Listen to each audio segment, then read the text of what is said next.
I want to share with you some chilling stories about people who dabbled in the world of spirit summoning, only to regret it instantly. These stories serve as cautionary tales, reminding us of the potential dangers of meddling with forces beyond our understanding. First, let's talk about the case of Roland Doe, also known as Robbie Mannheim. Now, in 1949, this 14-year-old boy from Maryland became the inspiration for William Peter Blatty's widely popular novel, The Exorcist. Roland had been experimenting with a Ouija board, trying to contact spirits when he allegedly became possessed by a malevolent entity. Now, the events that followed were nothing short of terrifying. Roland's family reported strange noises, furniture moving on its own, and unexplained events. The boy himself would go into trances, speaking in a very deep, frightening voice and exhibiting supernatural strength. Now, the Catholic Church eventually intervened, performing a series of exorcisms on Roland. The rituals were said to be so intense that they left the boy shaken and traumatized. In mid-1949, several newspaper articles printed anonymous reports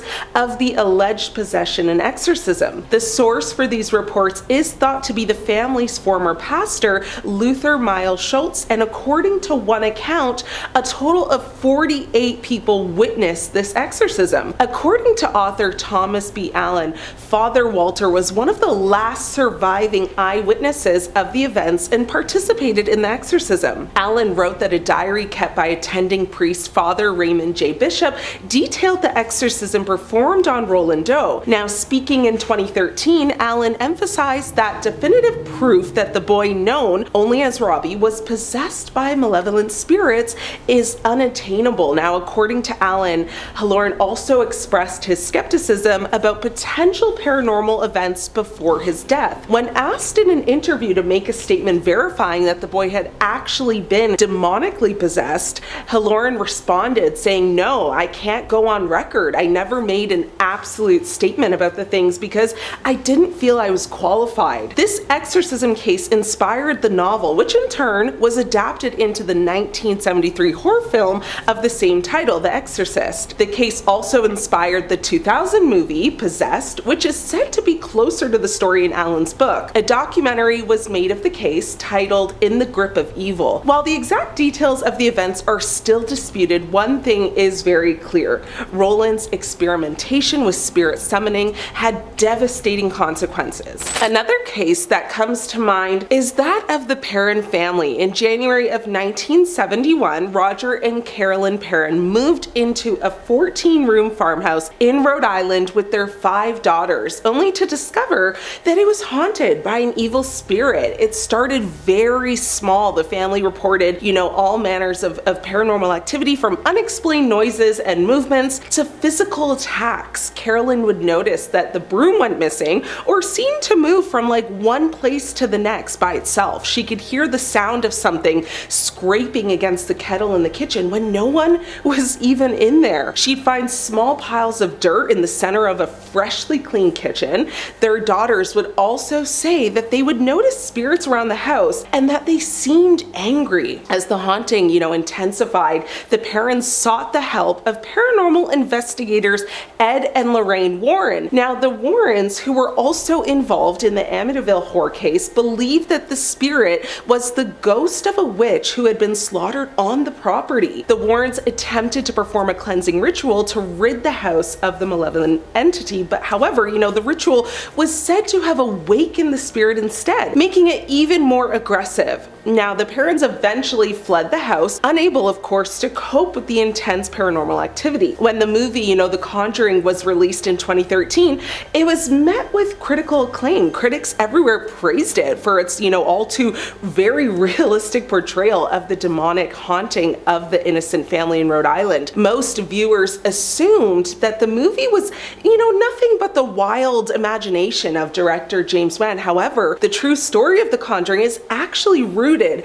in the horrifying true experience of Ed and Lorraine Warren. Ed Warren was a World War II veteran and a former police officer who became a self-professed demonologist after studying the subject on his own. His wife Lorraine claimed to be a clairvoyant and medium who was capable of communicating with, the demons that Ed discovered. And in 1952, 1942, Ed and Lorraine founded the New England Society for Psychic Research, the oldest ghost hunting group in New England. They quickly gained notoriety as respected paranormal investigators after their initial investigation of the Amityville hauntings. Although the movies seem, over-dramatized and impossible to believe, the Warrens maintain that all of the events depicted actually transpired. Though Ed passed away sadly in 2006, Lorraine was a consultant on the film and claims that she didn't let the directors take any more dramatic license than was absolutely necessary. Last on my list to talk about is a well-documented case,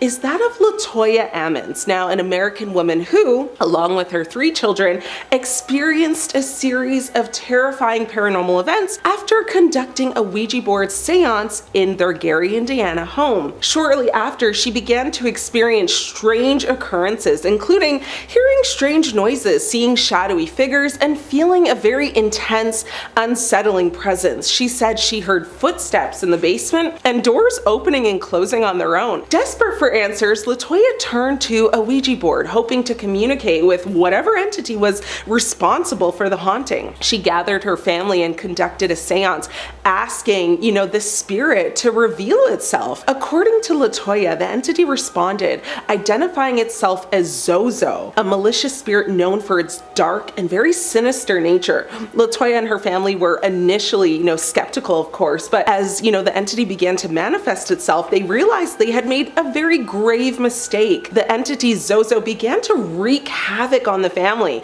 causing physical attacks, unexplained noises. The family reported finding strange symbols etched into the walls and experiencing very intense, unexplained cold spots throughout the house. As the haunting intensified, LaToya and her family became convinced that they had summoned a very evil spirit and was determined to destroy them. The family reached out to their doctor on April 19, 2012, when he visited the house during, the supposed haunting. He actually noted that their behavior was just delusional. Someone from his office contacted the police and the children were taken to the hospital. The DCS actually initially believed that the children were just performing for their mother. In other words, making it all up for attention. But that wasn't true, and it's even alleged that her 9-year-old son was seen walking backwards up the wall in the presence of a family case manager as well as a hospital nurse. So once that happened, it really debunked that whole theory that they were making it up. The nurse made a statement that said, he walked up the wall, flipped over, and just stood there. There's no way he could have done that. The police captain named Charles Austin said it was the strangest story he ever heard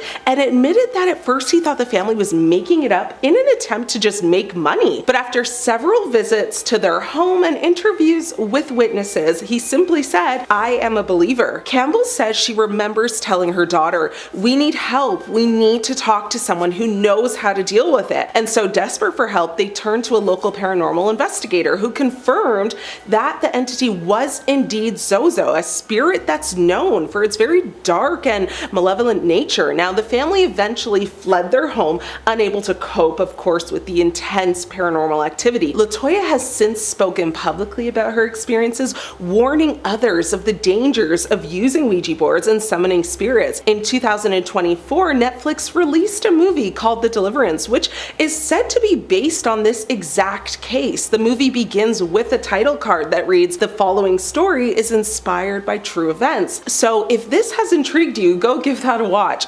And in 2014, a man named Zach Bargains actually purchased the house for $35,000 and demolished it in January of 2016 after filming a documentary in it titled The Demon House, which was released in 2018. So that's another one you can go watch. Now, these stories illustrate the potential dangers of spirit summoning. First up, we have Incubus. This dark demon is said to take on the appearance of a male human who tries to impregnate unsuspecting women while they are asleep. Now, the goal of Incubus is to use his unsuspecting victims to birth demons and witches in order to create more servants of hell and devil worshippers. The word incubus is actually derived from the Latin language and directly translates to nightmare. So keeping that in mind, it only makes sense that this demon would appear in the shadows of the night to prey on his victims. It is not known how many dark beings Incubus could have fathered, but it is believed that the famous magician Merlin was actually created by Incubus. Many people believe that Merlin would actually spread dark magic in the towns that he traveled to while he was under the demon's control. Now, some people also believe that this demon has actually been summoned through a Ouija board on multiple occasions. There are many stories of people find their partners alone in bed, doing some unspeakable acts by themselves. It also appears that any woman who has been a victim of Incubus has no recollection of the events that led to their eventual pregnancy. And once a Ouija board has been used to summon Incubus, it is incredibly hard to get rid of him. This is not as simple as opening a door and kicking someone out of your house when you want them to leave. Some of the oldest tricks that were used in the medieval era include covering your bed in black salt and burning special types of incense that Incubus really doesn't like. So unless you want to have a very disgusting visitor arrive in your home, the Incubus is one demon you should never activate with a Ouija board. So do you believe that Ouija boards are as dangerous as people claim? Give us your thoughts in the comments down below as we check out some more demons. Next up is Beelzebub. This demon is viewed as many different things by many different people, which brings up the possibility that it could be a real-life shapeshifter. Now, most demons have a clear goal that they want to achieve, and they have various ways of manipulating their victims in order to obtain what they want. Beelzebub loosely translates to Lord of the Flies, which has led many to believe that this demon could very well take on the appearance of a small insect. However, other stories have described Beelzebub as a large demon that actually commands a huge army of insect-like creatures.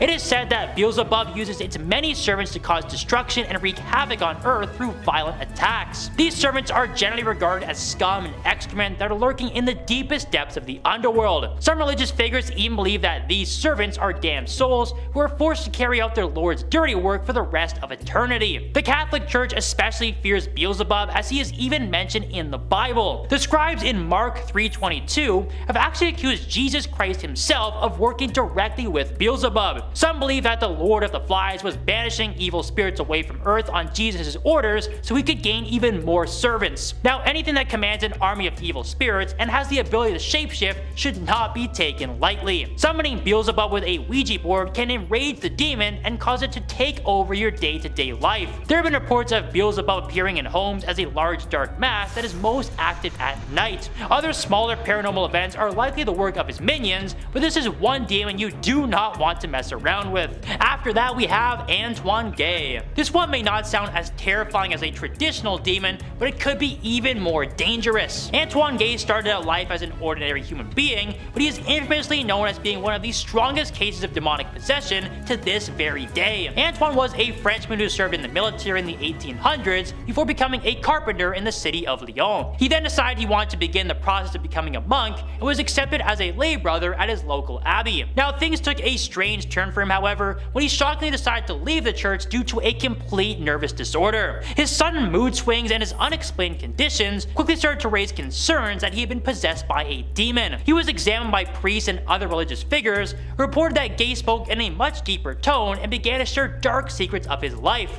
He also started speaking in perfect Latin without ever studying the language or having any knowledge of it. Now, religious figures named the demon that had possessed Antoine Isacaro, but not much was known about the demon or its intentions beyond its name. Antoine Gay eventually passed away in the late 1800s due to various complications that priests believe were linked to the demon who had possessed him. But nowadays, there are people who are convinced that Antoine Gay is still inhabiting our world as an evil entity. There are rumors that Isacaro had passed its energy onto Antoine when he passed away, and he is now tormenting other souls all around the world. However, because of the mystery surrounding the original demon, no one is really sure how to stop it. Ouija boards are likely the easiest way to summon it, but there is no reason why anyone should even attempt to do that. Next on our list is Baphomet. This demon is another direct servant of Satan who was mentioned in texts as far back as the 11th century. He is described as a large winged beast with a goat head and a human-like body. Many paintings also show the words dissolve and coagulate tattooed on the demon's arms. Now, this seems a little strange at first until you realize the main purpose of this demonic figure. Many believe that Satan had originally summoned Baphomet to destroy religion from the inside out. He would manipulate humans on Earth to carry out some evil deeds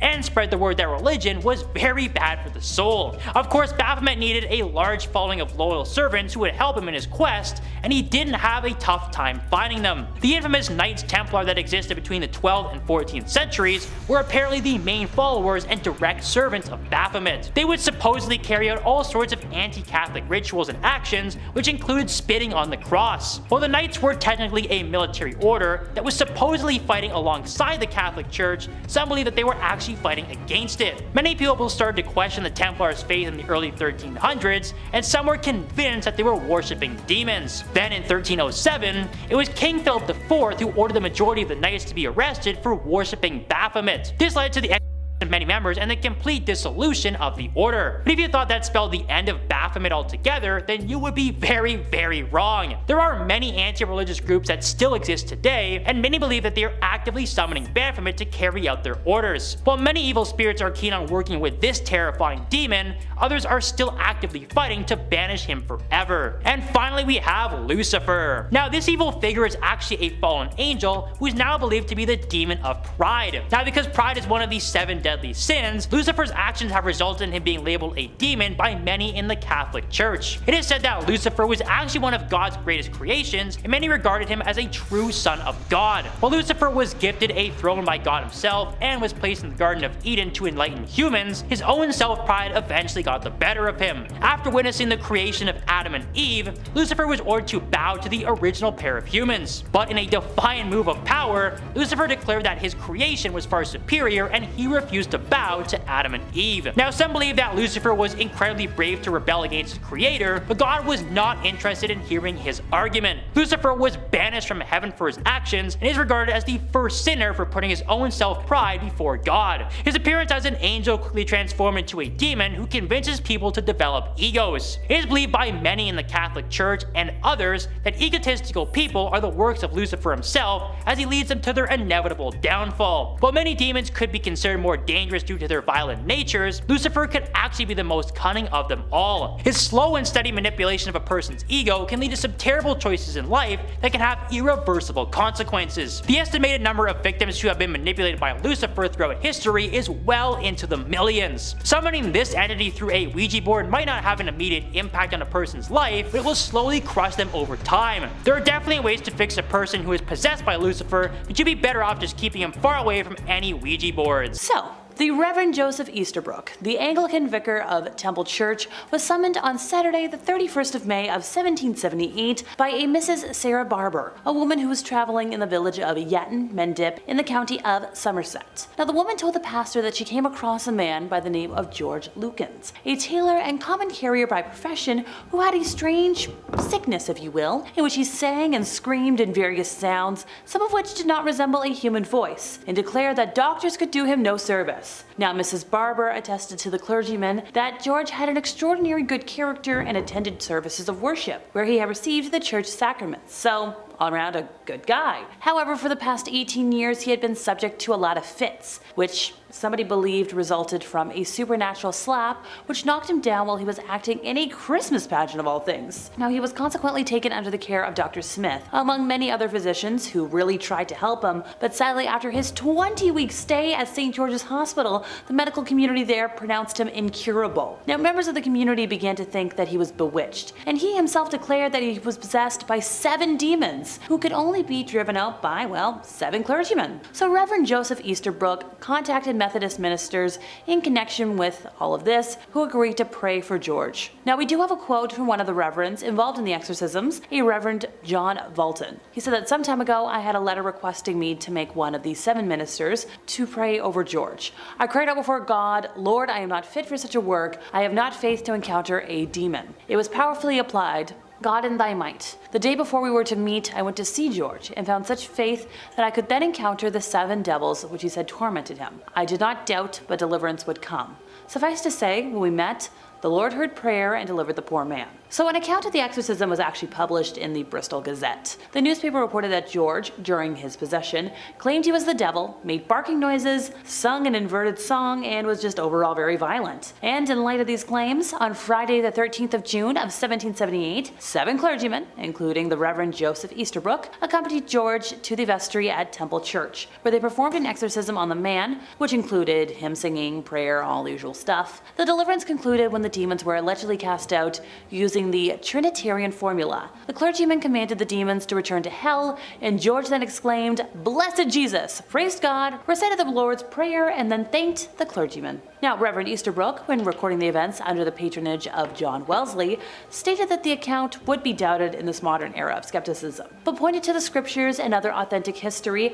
of ancient as well as modern times to really explain what he felt was a valid case of demonic possession. Once again, after the exorcism, George was calm and happy. Now, following this case, several pieces of literature were printed on this entire situation, thus popularizing this case of diabolical possession, despite the original plans to keep it kind of quiet, for George's sake. In the spring of 1842, Pastor Johann Christoph Blumhardt was advised by his parishioners to investigate the strange goings-on at the home of the Dietis siblings. Orphaned and bereaved of several other siblings as well, four of them, Gotleeben, Anna Maria, Katharina, and another, lived together in a tumble-down house under the conditions of extreme poverty. But that wasn't the primary target of concern. It was the noises, the strange lights, and above all, the strange behavior of, I'm going to call her G, that called for further examination. Now, when he arrived at the place, G didn't really respond warmly to the pastor's friendly overtures. He let her be, but then neighbors were still complaining. She felt down, she felt ill, the noises in the house were so loud they kept them up at night. So Johann told the siblings to stay with a relative overnight,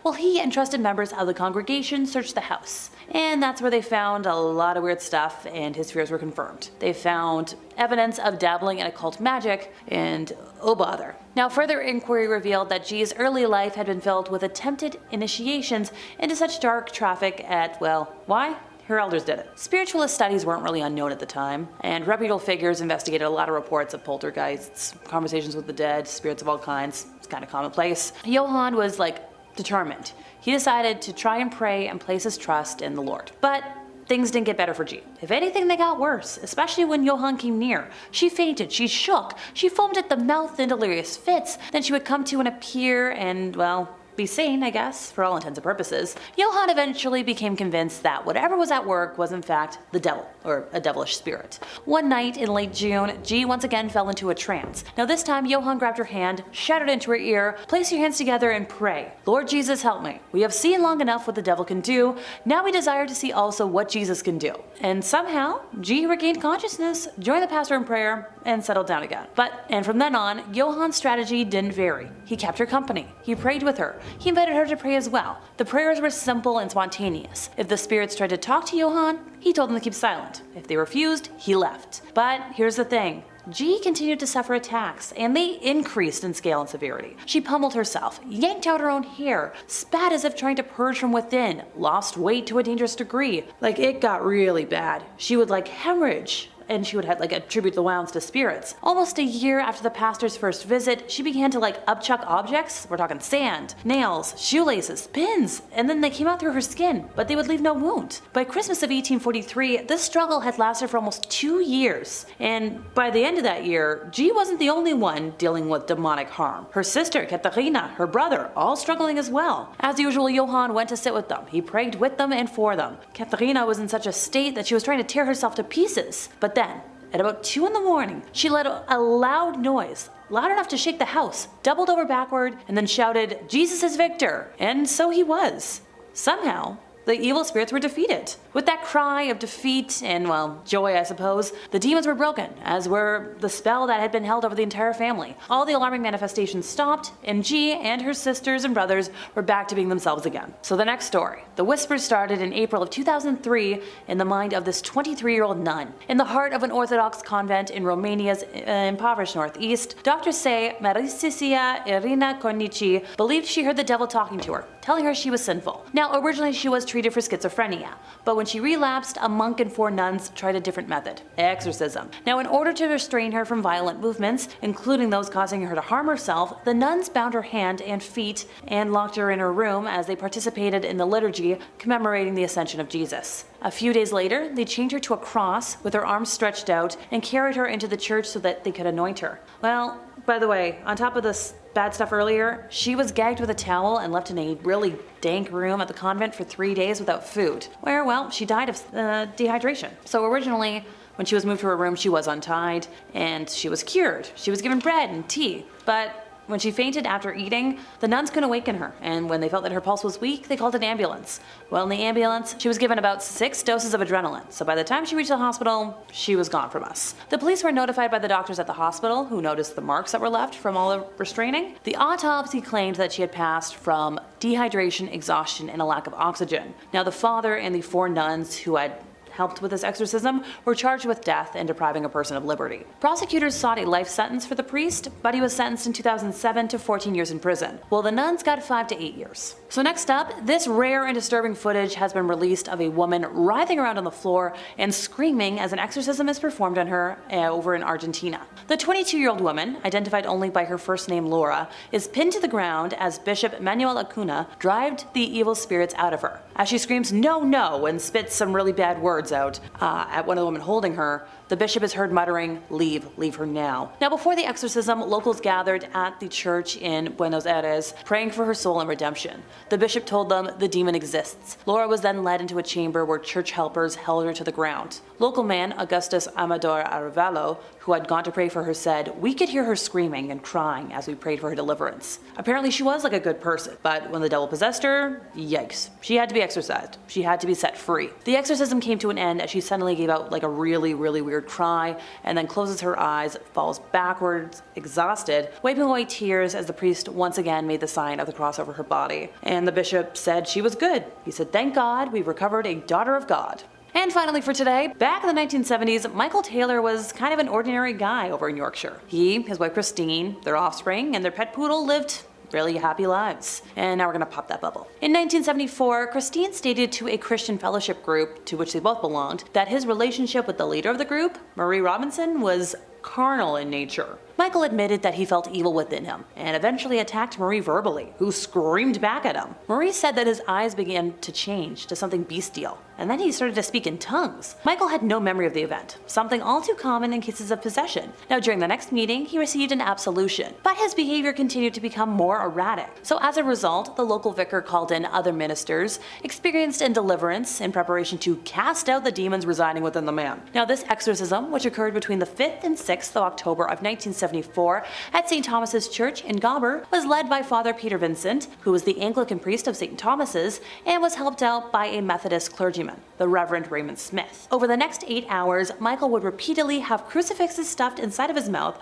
while being doused with holy water. Now, according to Bill Ellis, an authority on folklore and the occult in contemporary culture, the exorcists believed that they had, in an all-night ceremony, invoked and cast out at least 40 demons, including those of, well, some really bad stuff, blasphemy, bestiality, and lewdness. In the end, exhausted, they allowed Taylor to go home, but they were like, we think he still has some demons. Well, go figure. While at home, he brutally ended the life of his wife, Christine, by attacking her with his bare hands, tearing some body parts out, and almost tearing her face off. He was eventually found by a policeman, completely nude in the street and covered in red fluid. Well, at his trial, he was acquitted on the grounds of insanity and was sent to the Broadmoor Hospital for 2 years, then spent another 2 years in a secure ward in Bradford before being released. Number 5. The Book of the Sacred Magic of Abramelin the Mage. The Book of Abramelin, or more formally, the Book of the Sacred Magic of Abramelin the Mage, is a Jewish magic text that is thought to date back at some point in the 14th or 15th century. Now, it wasn't this initial publication that gave it such a notoriety. There wasn't really a lot of book reviewing going on back then. It was when it was upheld by the 19th and 20th century magicians who made up the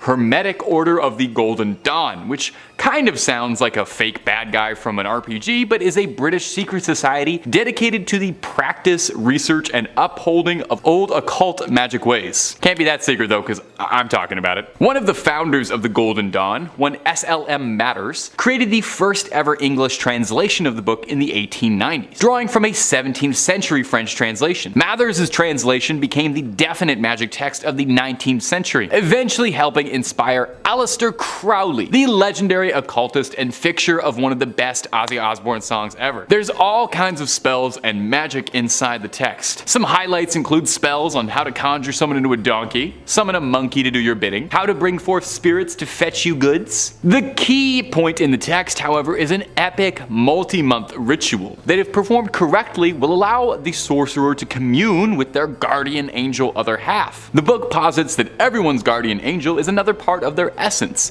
a spiritual other. The ritual involves, I don't really know how to say this politely. You have to get blissfully intimate with the angel, and once this honeymoon period is over, the caster then has to summon up and conquer unredeemed spirits of the infernal regions of hell to conquer them, and then will be able to be master of the spirit domain. That all sounds pretty complicated though, honestly, so all things considered, maybe it's for the best that this one's locked away. I don't really need to mess with magic, that's above my pay grade, and I'm not looking to get too intimate with my significant other guardian angel anytime soon. But if you're looking for more true tales of terror, fake frightening fibs, cursed relics, ancient evils, ancient cryptids, aliens, conspiracies, ghouls, goblins, and way more of this guy, Top 5 Scary is the only place to be. So stay subscribed, make sure you hit that little bell so you don't miss a scream, but, and I know this is a big ask, do that at the end of this video, because I got 4 more cursed books coming for you right now. Number 4, the Codex Gigas. When it comes to cursed and demonic books, the Codex Gigas is one of the biggest ones around. Like, literally. Codex Gigas translates to giant book, which isn't a very scary name, but when you see the size of this behemoth, it starts to make a bit more sense. The thing is massive, 2 feet long. While giant oversized illuminated manuscripts were fairly common around this era, this one stood out for its immense size and also the impressively scary rumors surrounding the cursed text. It's occasionally been dubbed Satan's Bible due to the interesting legend behind its origin. Now supposedly the story goes that a monk by the name of Herman the Recluse, which same honestly. Anyway, Herman was condemned to death for heresy and was to be walled up alive and starved. In a desperate plea to save himself, Herman tried to convince the prior and the abbot that if he could pen a manuscript to honor God's glory and contained all of human knowledge and history in one night, that he could be let free. The abbot agreed, thinking that this was, of course, an impossible task. Well, he didn't know that Herman was the John Wick of penmanship, who wrote until midnight, wearing his fingertips down, and in a moment of desperation, made a prayer to Lucifer, and asked for his eternal soul in exchange for the book's completion in order to repent for his heresy. I totally get it, you know? I've done some pretty crazy things trying to write my script in time for a deadline too. I sold my soul earlier this week to get Top 5 UFOs in on time. I get it. Now, not poking any holes in your logic here though, Herman, but I will say maybe selling your soul to the devil is part of the reason you got into this mess, because that actually sounds a ton like heresy. A variation of the legend states that Herman worked for years on the manuscript, day and night, but still asked for the devil's assistance anyway, the lazy bastard. Anyway, the legend states that Satan signed the Bible with an illustration of himself. The ego on that guy. The book contains a birth of information. Like they said, it was supposed to be everything humanity had attained up to that point. Now these days, the Codex Gigas is preserved in the Natural Museum in Sweden, where you can admire the line work of Herman the Recluse and his ghost author, Satan. Number 3, the Grand Grimoire. Our next entry has been formally referred to as the Gospel of Satan. It's different from Satan's Bible, and is said to be a cursed book whose knowledge had to be sealed away to protect humanity. So this might be the most dangerous book ever published after Hop on Pop. The Grand Grimoire was said to have been penned by a priest in the 16th century who was possessed by a litany of demons who compelled the man to put their knowledge to paper. Acting as a scribe for the demons, the man wrote everything they knew about dark incantations, spells, instructions on how to cast rituals, how to bind a demon to make it do your bidding. Wait, a demon wrote this book? A demon gave instructions about how it wants to be bound to a human and serve humans? That's a freaky little demon. That's not all though. There's a step-by-step recipe for a little necromancy if you're down to dabble in some dark arts and make some bones dance to your rhythm. The book really covers all the fun stuff you've been told not to do. Now it's not all brimstone and hellfire too. There's rituals on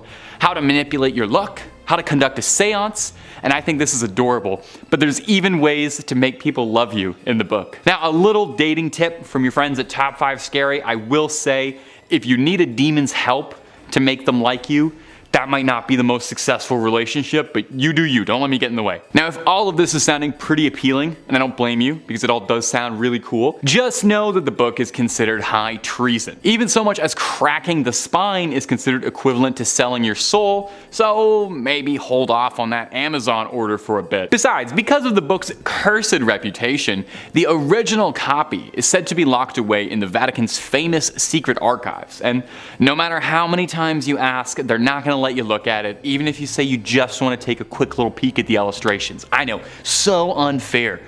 Ugh, I don't even have any late fees. Let me take the book out. Number 2, the Untitled grimoires. You think a book with a name is scary? Imagine a book without a name. Coming up next on our list of haunted nighttime reading is the Untitled grimoires. It was so scary they couldn't even deign to give it a name. The books are said to originate from a Wiccan high priestess named Persephone Adarasta Irene, who has one of the coolest names I've ever heard. She recorded a book of her family's spiritual history. These manuscripts record Persephone's Wiccan history that she reworked all through her adult life. The first book contains around 250 pages of spells, incantations, curses, enchantments, and some information on gems, planets, rites, potions, and exorcisms. Basically anything and everything that a fledgling sorceress or warlock could ever possibly want. The second book is a little more light, the sequel's a bit of a letdown. It's just alchemy, chemistry, cures, perfumes, and tonics. Now the first book is believed to be the one to carry the curse, as Persephone's spells are believed in Wiccan culture to contain more power than most other records due to her embodiment of her own soul inside the book. They say all authors put a bit of soul in their work, and it seems as if the Wiccan high priestess took that a bit more literally than most of us do. These books would eventually find their way into the possession of one Alice Montserrat, a close working associate of Aleister Crowley, who you know from earlier in the video as one of the most famous practicers of the occult and lover of white horses. Montserrat left an inscription in the first page of the book, warning to all of those who open it, "To those not of the craft, the reading of this book is forbidden. Proceed no further, or justice will exact a swift and terrible retribution, and you will surely suffer at the hands of the craft." This was written in several languages to make sure it came across to just about anybody who opened the book. Now I'm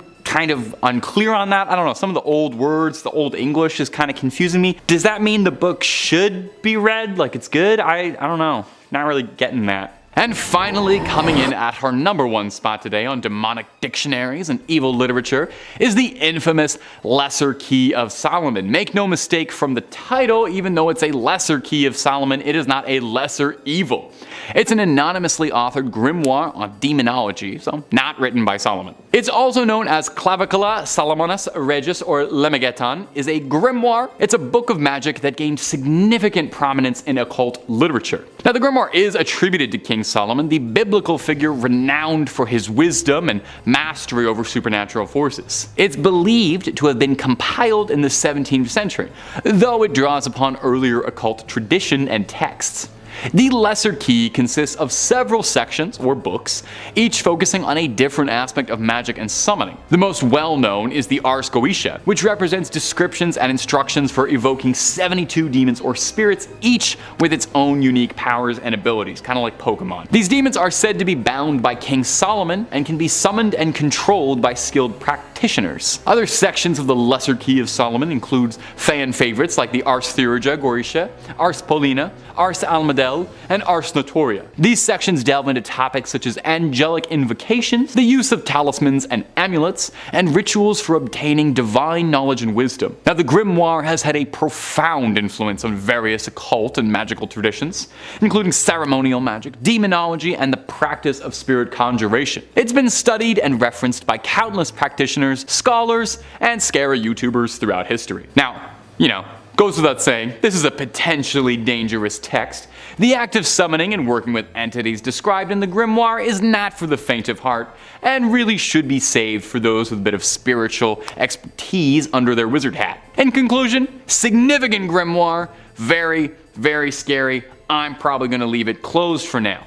Its influence and legacy have persisted through the centuries, captivating the curiosity of those seeking esoteric knowledge and supernatural power, or those who are just kind of curious about the whole thing. In 5th place, we have a North American ritual. While I'm about to talk about rituals in detail, I've left out some steps for safety reasons. If you decide to try and use the rituals, please let me know in the comments what happens. I do not recommend trying to open a portal, especially in our current climate. Seriously, as a Canadian, I've choked on enough forest fire smoke this year. But since this is what y'all want, allow me to begin. For starters, in order to open a powerful portal to hell, it's vital to work in a group, which should be made up of multiple powerful magicians channeling their collective energies into the the creation of the portal. The more powerful the summoners there are in a group, the greater the results. Now, the power of the group will also determine how long the portal can remain active, since longer lasting portals allow more demonic forces to enter our plane of reality. Secondly, one must find a suitable area for performing the ritual, ideally in a rural location. The area should be quiet and desolate, free of distractions or unnatural channels of energy. Rooms that are surrounded by nature are the best setting, since it's quite helpful to have a frame for the portal. There are also energy centers from ancient times scattered across the globe that can provide a, tenfold or more of magical energy than a group would be able to manifest on its own.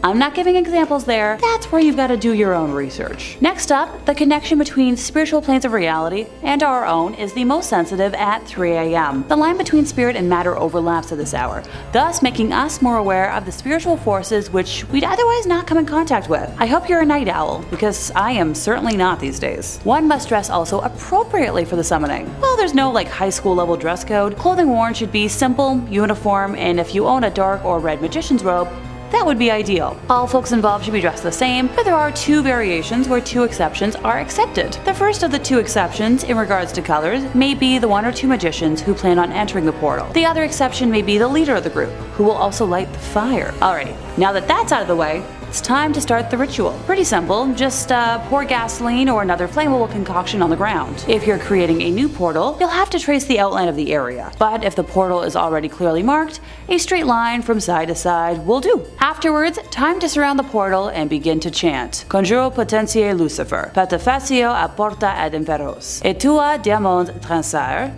sic urantar mundi. I promise, I got through that without stumbling. As the 30th repetition approaches, have the leader of the group approach the portal and light the fire. On the 60th repetition, all the magicians should kneel on one knee, hands stretched, palms facing the flames from a safe distance, with energy from the hands directed at the flames. Repeat the chant for 30 more repetitions in that position. I couldn't. My knees absolutely could not.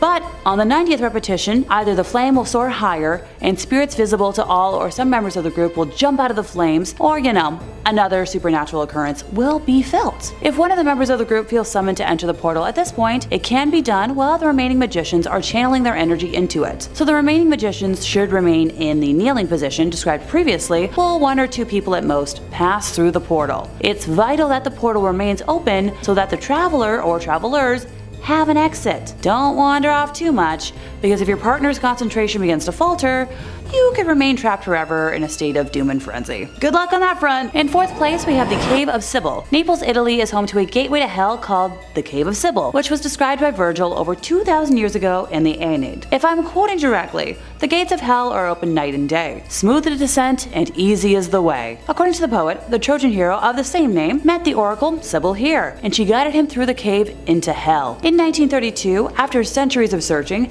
explorers finally uncovered this entrance to the netherworld. Now today, visitors to the Cumae archaeological site can go inside Sibyl's cave and walk through her coffin-shaped rock-cut passageways. Okay, before someone asks about the ritual enacted, that was done privately by the prophetess, and I felt like since she left the portal behind, it deserved a spot on today's list. Partially because I wanted to emphasize that portals have been enacted since the beginning of time, and hey, if you need a portal, I'm not saying you should go here, but this place could have some strong energy for it. Don't do it, but if you are. In 3rd place, we have a ritual for summoning Satan. Once again, I'll be leaving elements out of this description. While I can't control what y'all do, I don't want any apocalyptic chaos on my conscience. My life is plenty exhausting enough without having that on its plate.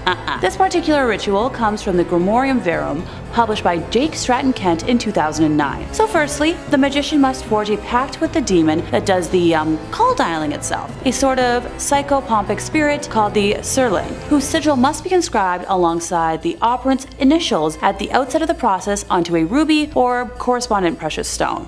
Ooh, I love rubies. So this amulet is to be worn inside the magician's breast pocket or on a necklace at all times. Essential to operating the Verum is a calendrical convention drawn from Hermetic astrology that utilizes both the planetary hours and assigns a spirit to each particular day of the week. So this dictates that the construction of most of the tools for the ritual are to be done at dawn over the course of a few weeks during a time when the moon is waxing. So unlike the ritual I kicked off today with, this one is much more time consuming. The actual ritual of summoning must be done at an appointed time, depending depending on the properties of the demon. So to compel the dark host, the magician must cut a branch at dawn from both a virgin elder tree on the day of Asaroth and hazelwood on the day of Surgat, inscribing upon them the seals of the demons Fremost and Klepot, to be fashioned into wands of evocation and divination, respectively. Similarly, the materials for the signing of the pact are to be purified and consecrated at dawn, also on the day of Astaroth. The Verum conveniently includes instructions for the consecration of a ritual stabby implement intended to sacrifice a goat, as well as its scanning, scraping, stretching, and curing into parchment upon which the demon sigil will be copied. The writing of the contract on the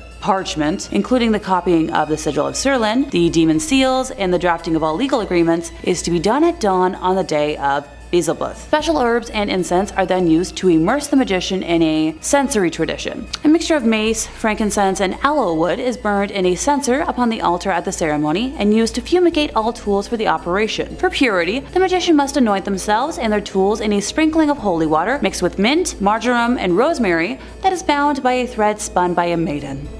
The setting of the ceremony demands a magic circle that should be roughly 9 feet in diameter and must be drawn with a stabby implement, consecrated at dawn on the day of Silkard, and drenched in red mole fluid and juice of pimpernel. Within the circle's center, the magician is to draw the triangle of evocation, upon which is set the ceremonial altar. The ritual itself prescribes a rite of sanctification, using the wand to mimic alternating flail lashes, and a recitation of personal exhortations. Then, after a series of prayers used to elevate the operant's magical authority, the spirit is to be called forth. After chanting an incantation of barbarous names,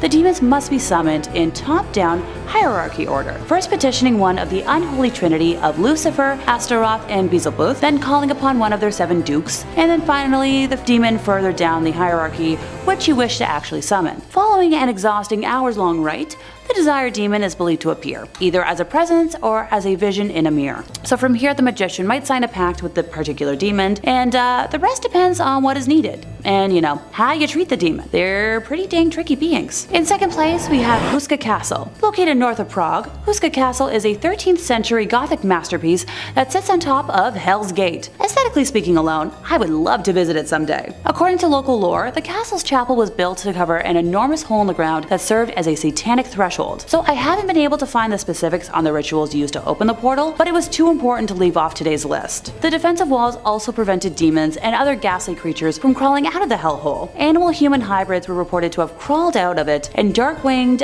otherworldly creatures flew in its vicinity. Legend has it that when construction began in the castle, all the prisoners that were sentenced to death were offered a pardon if they consented to be lowered by rope into the hole and report back on what they saw. So when the first person was lowered, he began screaming after a few seconds, and when pulled back to the surface, he looked as if he had aged 30 years. He had grown wrinkles and his hair had turned white. Ugh. May I recommend trying to find a modern-day Buffy?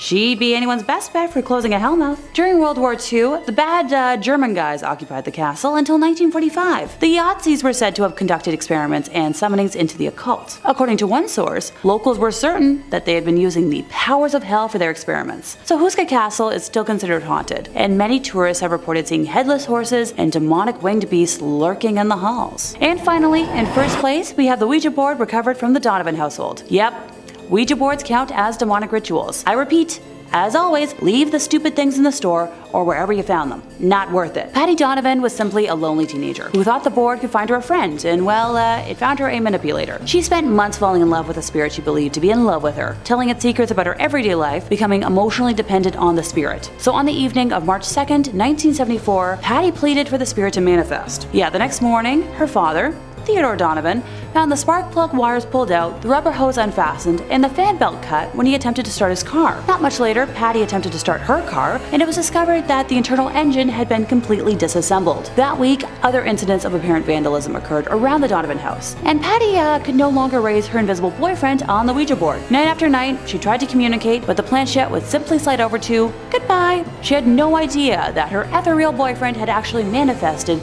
in the form of a supernatural vandal. By the second week of March, material damage to the house and cars had become so troublesome that Ted complained to the police. When they arrived, he pointed out the destruction done to garden plants and shrubs, the exterior of the house, and the apparent intrusion into a locked garage to puncture tires and tear engines apart. Before leaving, the policeman assured Ted that they'd keep an eye on the property during night patrols. Later that second week, after work, Ted and his wife Ellen were sitting in the kitchen with their son Brian when all three heard something smash against a wall somewhere inside the house. And after investigating, they found a gaping 18-inch hole in the plasterboard wall inside Brian's room. Just as upsetting was the fact that the jagged edges of the plasterboard were pointing inwards, with the blow coming from inside the walls. The house was further plagued by loud noises every night that only escalated in frequency and volume, along with further unexplainable damage to the walls. On April 1st, furniture began to levitate, with a 250-pound dresser flinging its contents while flying erratically. Rocks had also begun to rain from the sky, pelting only the Donovan house, which the police bore witness to. Ted eventually broke down at work and explained the horror of his home to his supervisor, who urged him to reach out to our favorite people, Ed and Lorraine Warren. So Ted instead tried moving his family into a hotel first, and the spirits followed the family there, destroying the room and making so much noise that the family was thrown out of the hotel and forced to return home. Finally contacting the Warrens, they arrived in Maine as quickly as they were able to, and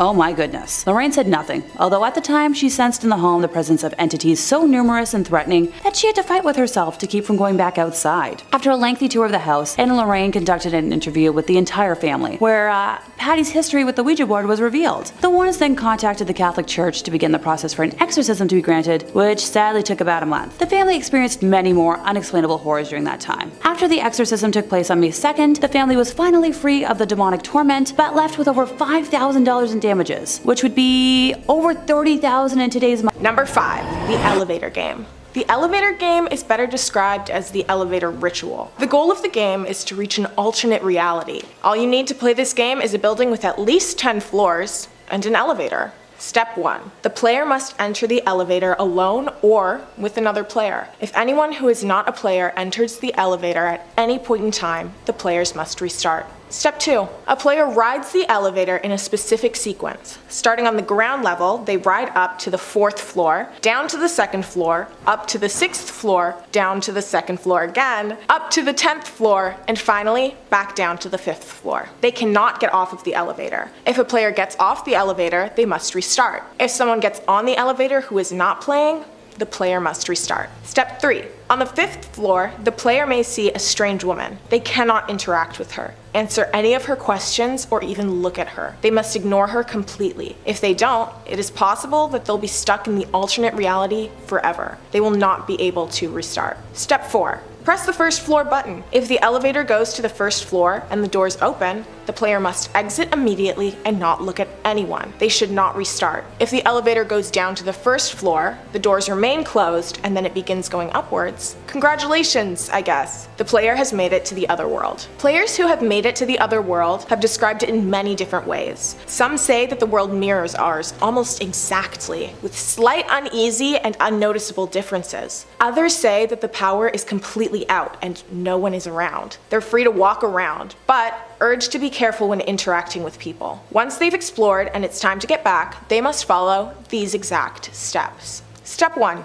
The player gets on the exact same elevator that they did before. It is important that they are 100% sure that it is the same elevator, inside and out. If it is not the same elevator, they must get out and find the one they began in. Once the elevator begins moving, they cannot restart. Step 2. The player will go to the same floors in the same order as they did before. 4, 2, 6, 2, 10, and 5. Step 3. Once at the 5th floor, they'll press the 1st floor button. Step 4. If the elevator goes down, they will get off on the 1st floor. Yay! They've made it home safely. However, if the elevator begins ascending after pressing the 1st floor button, the player must quickly press any button to get off on any other floor before the 10th, or press the emergency stop button and wait for authorities to arrive. If the elevator makes it up to the 10th floor, the player will be trapped. There's no way for them to restart. So, if spending a couple hours going up and down an elevator sounds fun to you, I suggest giving it a try. But maybe write the instructions down. There's a large margin of error, and an even larger consequence for making mistakes. Number 4, the closet game. If you have a closet with a light in it, and a light switch on the outside of the closet, you can somewhat safely play this exciting game,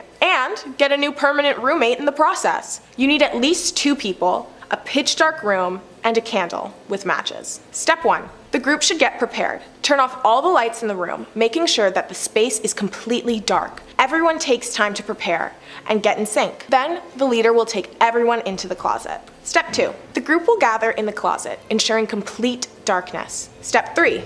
Led by the leader, the group will begin to chant, "Show me the light or leave me in darkness." If the group begins to hear whispers, immediately light the candle, exit the closet, and shut the door immediately. The game cannot continue. If the group does not hear whispers or noises, everyone must stay in the closet and continue playing. Step 4. The group may ask the voices questions. Questions may be answered in whispers or by tapping on players' shoulders. Step 5. When the group is ready to end, the leader will light the candle, lead everyone out of the closet quickly, and shut the door securely behind them, turning on all of the lights. The most important part to remember becomes the light in the closet. If the closet is ever opened again, the light must always be on before. Otherwise, the voices that were summoned will be able to haunt the group for eternity. So yeah, if you're looking for a terrifying way to bond with some friends and to make some new ones, then this is the game for you. Number 3.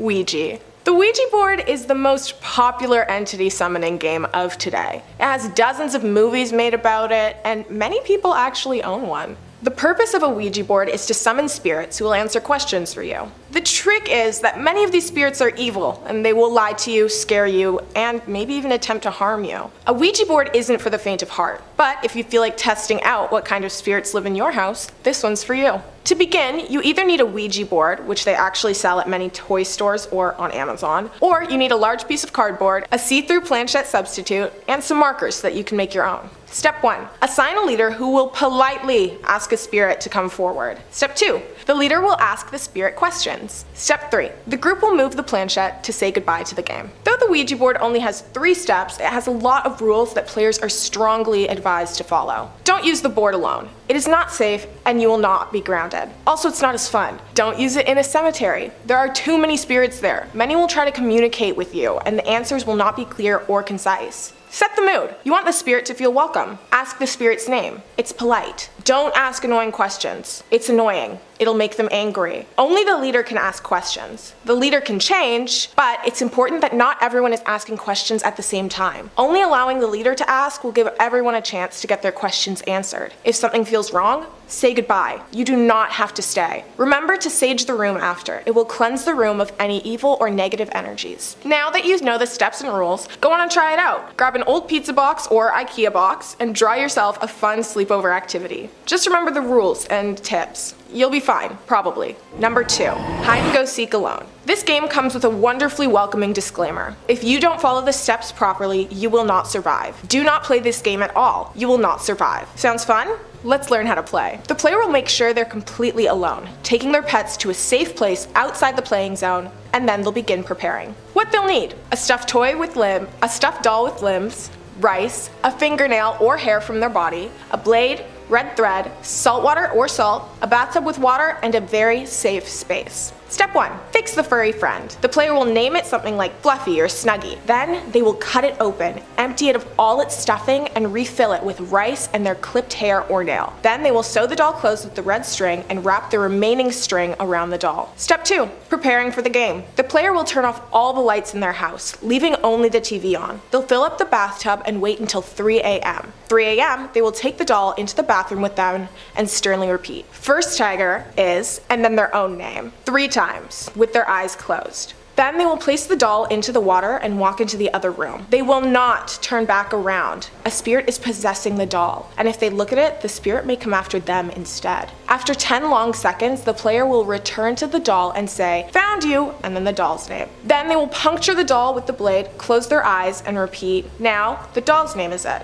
3 times. Step 3. The player will leave the blade with the doll and place some salt water into their mouth. They will not drink it. It protects them, and it is necessary to end the game safely. The player will take their cup of salt water and go to their safe hiding place. The game has now begun, and the doll will begin its search to find the player. The doll will attempt to puncture the player in the same place the player punctured it. To end the game, all the player has to do is locate the doll, drink the salt water in their mouth, and pour the remaining salt water in a circle around the doll. Then the player will close their eyes and shout, "I win," 3 times. They will dispose of the doll by burying it with salt. If players do their research and follow the exact instructions of the game, the player will still not survive. I highly recommend steering clear of this game. The risk is not worth the absence of fun that this game will provide players. Number 1, the fortune game. Would you like to know your future, even if it cost you your life? Some people do, and they participate in the fortune game. The fortune game's purpose is simple: to discover what life has in store for you. There are 3 things that players need before beginning this game: a comb,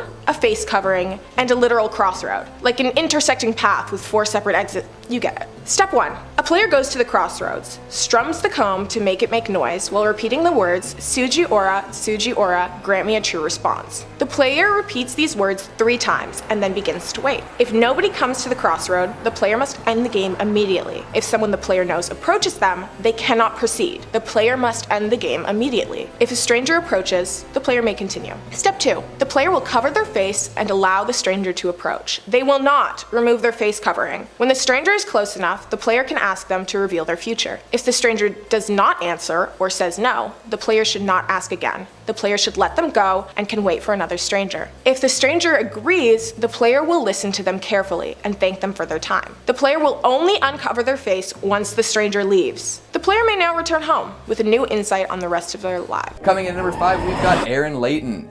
Authors tend to be a reclusive sort. So many tales exist detailing a storyteller's retreat to the wilderness to find peace so that they can pen their next great work. Someday, that'll be me, and you'll never hear from me again. But until then, I'll just look at others and their foolhardy demon dealings. See, being alone in the woods tends to also inspire people to look deep within and find out what they truly desire. Without the distractions of modern life, other people, and a strong Wi-Fi connection, folks have to face down plenty of hard truths. If these truths are difficult enough, or if their dreams are big enough, they might be tempted to strike up a deal with the demon. I'm not sure if Aaron Layton had actually done this or not, but his children's book seems to imply that he's an expert in this field. He wrote a book called A Children's Book of Demons, and inside are a bunch of fun and funky illustrations detailing demons the world over. Accompanying these illustrations is plenty of prose, encouraging children to be creative while dealing with their problems. It's kind of an edgy concept for a kid's book, but nothing too insane. However, it got lots of attention upon being published, drawing the ire of exorcists, religious leaders, and uptight parents everywhere. The book encourages readers to imagine demons, draw sigils, and attempt to use these strategies to assist them in their daily life, like a kid's Bible storybook, but more in line with Satanism. Most would look on and get a good chuckle out of this, but the previously mentioned folks condemned the tome, claiming that it would imbue the children with evil energies and ruin their lives. This leads me to assume 2 things. 1. Aaron Layton knows enough about demons and Satanism to write a book that will offend people, and in his studies might have summoned 1 or 2. Maybe they helped him write it. And 2, some of the parents who ended up buying this book for their kids actually witnessed some demonic activity. Nobody would be getting so up in arms about something totally harmless, so there must be at least a little bit of power here. I wonder what the kids use their demons for. Maybe acing a spelling bee or getting extra helpings for dessert. Number 4, Charlie.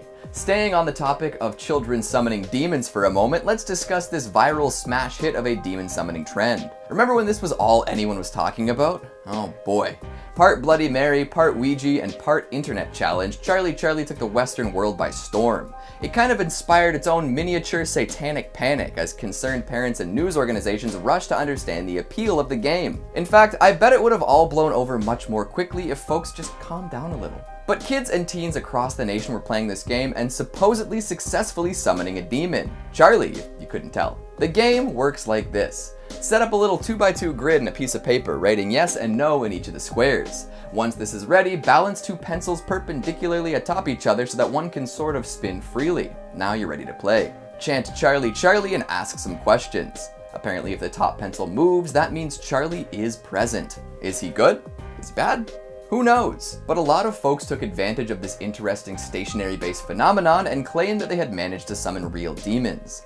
After asking some particularly salacious questions, they got answers they didn't like and began freaking out. Did this really hurt anyone? It's questionable, but like I said before, it inspired a whole lot of new coverage and panic amongst the morally upright who believed that the kid would encourage their kids to take their paranormal investigations a step further. It's been a while since someone went viral for playing Charlie Charlie, and I can't say that I've seen any major new updates concerning folks who supposedly summon demons. So maybe it was a temporary visit, one without lasting effects, but who knows? Somebody test it out for me, alright? Let me know if Charlie's still kicking and what he offers in exchange for a soul. Coming in at number 3, we've got Robert Johnson. A classic tale is that of the Faustian deal.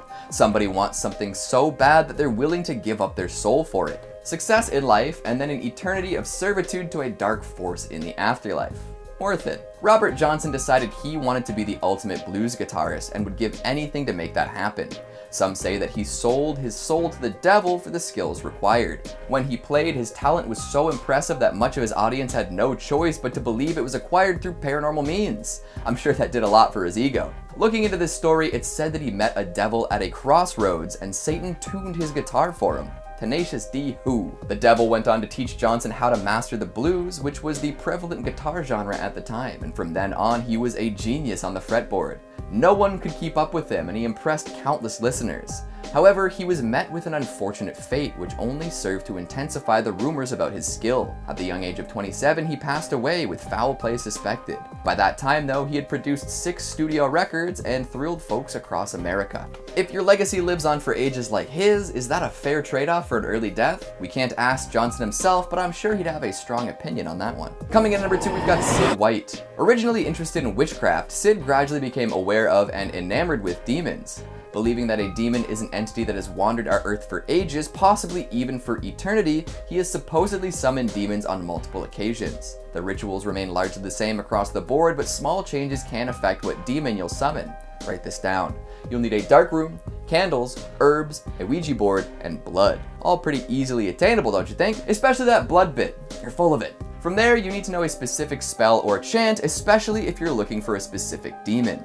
Knowing what you're getting into is pretty important too, because if you're summoning demons willy-nilly, you're gonna have a bad time. A lot of people choose to summon demons to strengthen their connection with another world. This allows those who do so to draw increased strength and insight and hopefully improve their life some. However, Sid refuses to talk about what happens once he summons a demon. That's his private time, apparently. I mean, there are a lot of things people do behind closed doors that they probably don't want to discuss with the world at large. I pulled a lot of this info from an interesting article on Vice, and I'm sure Sid didn't want all the Vice readers to know his secrets. Check out the article if you want some more insight though. It'll be in the description. Coming in at number 1, we've got Nicolo Paganini, another masterful musician making morbid arrangements under cover of dark.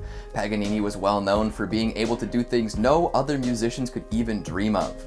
As a child, he was a wunderkind, quickly picking up and becoming proficient in all sorts of different musical instruments. Being a child prodigy comes with a lot of pressure though, I'm sure. By the time he was a teenager, he was an alcoholic. However, he managed to overcome this, and in his early 20s, he became a well-regarded star, composing complicated and popular pieces of music and performing all over Europe. Some of the stuff he composed, nobody else could even attempt to play for years. He could play 3 octaves across 4 strings in one hand on the violin, and won a Stradivarius for sight reading a supposedly impossible piece. One of his most famous compositions was called Witch's Dance, which raised even more eyebrows. So maybe in his darkest hours of alcoholism, he reached out to a higher or lower power and asked for power beyond his wildest dreams.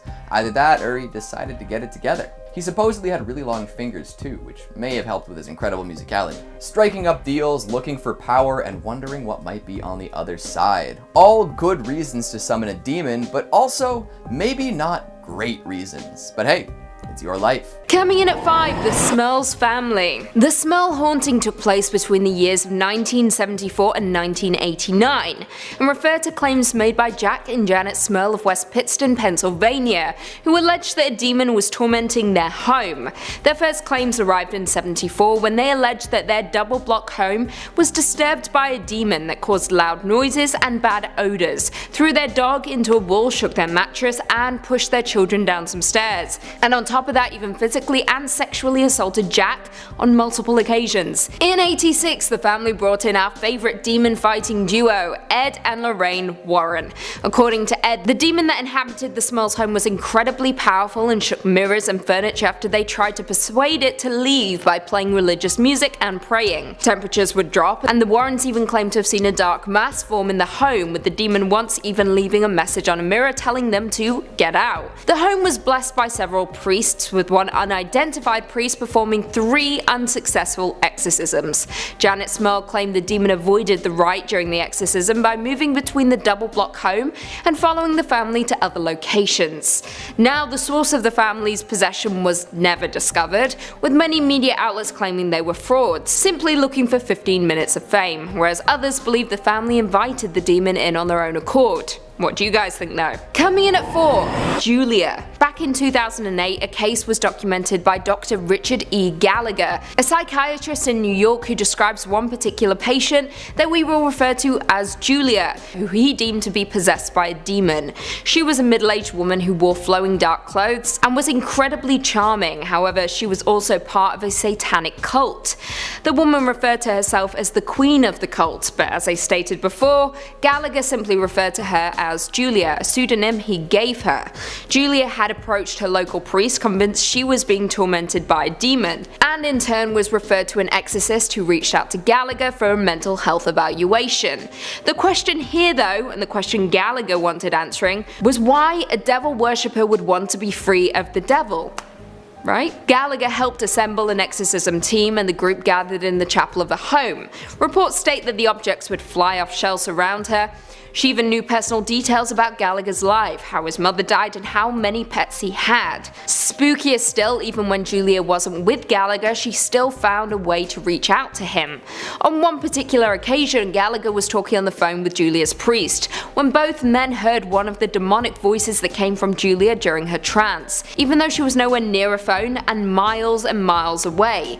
Gallagher went on to state that he had never been more afraid in his entire life. Coming in at number 3, Arne Johnson. Arne Johnson is marked in history for being the very first person to plead innocent on account of demonic possession, during a case that is infamously known as the Demon Murder Trial. On November 24th, 1981 in Brookfield, Connecticut, Arne Johnson was convicted of first-degree manslaughter for killing his landlord Alan Bono. Now this is where things get odd. According to the testimony by the Glatzel family, 11-year-old David Glatzel had allegedly played host to the demon that forced Johnson to kill Bono, and after a number of tragic and terrifying events, the family enlisted our pals Ed and Lorraine Warren in a last-ditch effort to cure David of his demonic possession.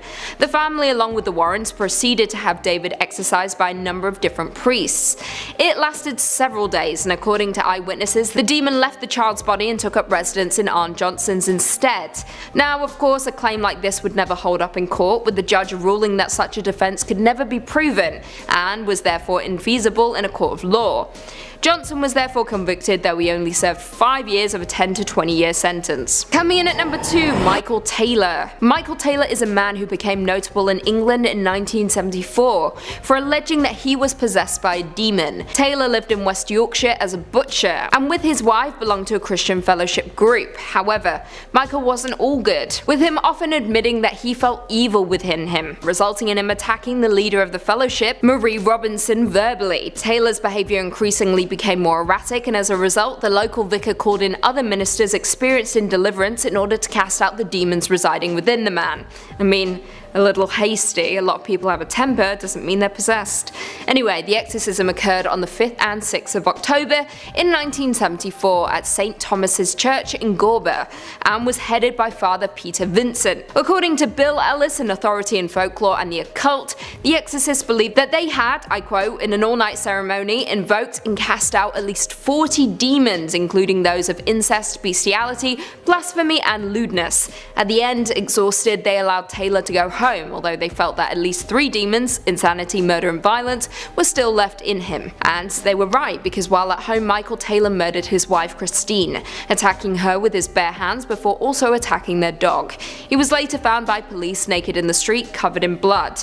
At his trial, Taylor was acquitted on the grounds of insanity and was sent to Broadmoor Hospital for 2 years. And finally coming in at number 1, Gotleeben Ditus. This scary demonic case takes us all the way back to the 1800s. Gotleeben Ditus was a 28-year-old resident of the rural German village of Mottlingen, located within the Black Forest. She was raised with Lutheran parents and had somewhat of an oppressively religious, highly superstitious upbringing. However, when her parents died, Dietis lived with her siblings and continued to attend service. But it was the people living nearby the Dietis home that began to notice strange noises emanating from the home during the dark hours of the night. Noises which sounded violent in nature. Of course, many people suspected abuse was going on inside the house, so people decided to investigate. According to reports, they saw things that they couldn't explain. Furniture moving on its own accord, strange thuds, scrapes, and bangs that seemed to be coming from inside the walls, leading them to believe that something paranormal was occurring within the home. Dietis began to claim that at night she was being visited by the apparition of a woman holding a baby in her arms, and she was prone to having sudden blackouts, on one occasion going into an unresponsive trance-like state for an entire day, before snapping out of it with no memory of what happened. Gotleeben was ultimately sent away to live with her cousin, and of course the hauntings followed her to the new home, leaving the other siblings in peace. A reverend was called in, who determined that she was in fact possessed by a demon after witnessing evidence such as fits, speaking in tongues, and intense bouts of cursing and profanity. Gotleeben even claimed that when she was younger, evil spirits had tried to kidnap her, but were driven away by the power of her mother's protective prayers. The reverend began the ritual of exorcism, which caused an escalation in the strange phenomena surrounding the girl. She became more violent, needing to be restrained at all times. She even exhibited horrifying vomiting, which included glass nails and blood. The exhausting exorcism dragged on for 2 years, with the reverend ultimately coming out on top, and with Gotleeben supposedly stating, "Jesus is victor." Starting off at number 5, parents. Look, let's just get this one right out of the way now, okay? Parents, y'all can be the worst sometimes. The whole myth of the boogeyman came about as a way for parents to scare their kids into acting right. Like the whole, you better behave or the boogeyman will get you thing. Absolutely the worst. Now, whenever your kid is going to sleep at night in their dark room, the house will do what houses do and settle. Or something might fall, or the wind will blow outside just a little harder than usual, and now that kid is laying in bed terrified, thinking that something is coming out of its closet or under its bed, despite that kid's best efforts to be the best behaved kid you've ever met. Congratulations, you terrified your kid. But on the other hand, nightlight sales have probably been given a bit of a boost, so hey, you scared your kid and contributed to capitalism. Round of applause for you. Number 4, Crybaby Bridge. Down in Georgia, where all kinds of creepypastas and urban legends are running amok, there's one bridge famous for its boogeyman, Crybaby Bridge. Now, there are many bridges that have picked up this name in the US, but this one stands apart. What is an unassuming rickety wooden bridge with no safety rails during the daytime is the most haunted bridge in Georgia by night. The legends say that a single mother, crying and hoping for the end, was driving one rainy night with a small passenger in the back seat. Blinded by the rain and her own distraught tears, she drove off the rickety bridge that would later become Crybaby Bridge. The water below was not horribly deep, but for a woman who didn't care for her life and the helpless one in the back, the water brought the end. Since that day, a legend arose warning against anyone who dares stop on the bridge and turn off their headlights. Who better to test out urban legends than a group of 6 bored teenagers who had read the urban legend and decided to investigate. They piled into a car and drove out to Crybaby Bridge on a dark, unlit road surrounded by dense thickets of trees and brush. The teenagers drove out onto the 30-foot bridge as it creaked and crackled under the weight of their car. All at once, they agreed to get out of the car, but as they did, something below used their movement as cover for its own. The group grew quiet, trying to bring on whatever was supposed to happen, but as they grew quiet, so did the nightlife around. No crickets, no birds, no frogs. After a moment of silence, the faint sound of a crying baby slowly began to echo from downstream. Below the bridge, something was moving, trying to slip through the water without making too much sound. Then, a figure, man-like but all out of whack, appeared at the end of the bridge. It had a huge face with little beady black eyes, a huge nose but flattened. The face was covered in thick, reddish hair, and from its mouth were the sounds of a crying baby. But as the teens shone their light on this creature, the crying stopped. Now, the 9-foot tall creature stepped forward, a huge, muscular creature with elongated arms. As the teens recoiled in horror, another similar creature began reaching up from under the bridge trying to get a hold on an ankle. This was a trap. What happens next? Well, you have to read the rest for yourself, sorry. Number 3, the Bye-Bye Man. Eli was a graduate student living in the town of Sun Prairie, Wisconsin in the fall of 1990 with his girlfriend Catherine and a friend named Jonathan. Someone had found an old Ouija board in an attic and for fun gave it to the 3 friends who had been living together. Just like any group of friends would, the 3 began conducting experiments with the board, seeing if this whole superstition thing was real. Turns out they had a pretty wild ride. After they believed they had communicated with a number of spirits, they decided to make an effort to contact a spirit that had actually been a living human. The board eventually transmitted the story of the Bye-Bye Man, a blind albino man born in Louisiana sometime in the 1920s. According to the story, his parents put him in an orphanage in Algiers, New Orleans, where he was shunned. The boy eventually escaped the orphanage and turned to the life of a killer. Jumping on trains and traveling around wherever he wanted, he was accompanied by his companion called Gloomsinger, which was a dog-like creature sewn together from the tongues and the eyes of his victims. Well, unfortunately, the 3 friends, Eli, Catherine, and Jonathan, were told via the Ouija board that the spirit of the Bye-Bye Man had latched onto them and that he was coming for them. Apparently, anyone who thought of or said the Bye-Bye Man's name became his next target. He then began riding the rails in their direction, sending out Gloomsinger to locate the person. Once they were found, Gloomsinger would let out a shrill whistle to call to the Bye-Bye Man. The history of the Bye-Bye Man is traced back to a teenager who told a reporter that he took his family's lives because the Bye-Bye Man made him do it. Luckily for Eli, Catherine, and Jonathan, they were not driven to hurt anyone, but they were definitely scared out of their skin. There is a movie based on this story, but in that one, things don't end so nicely. Number 2, Terry Sherman. The great thing about the Boogeyman is that it has no one form.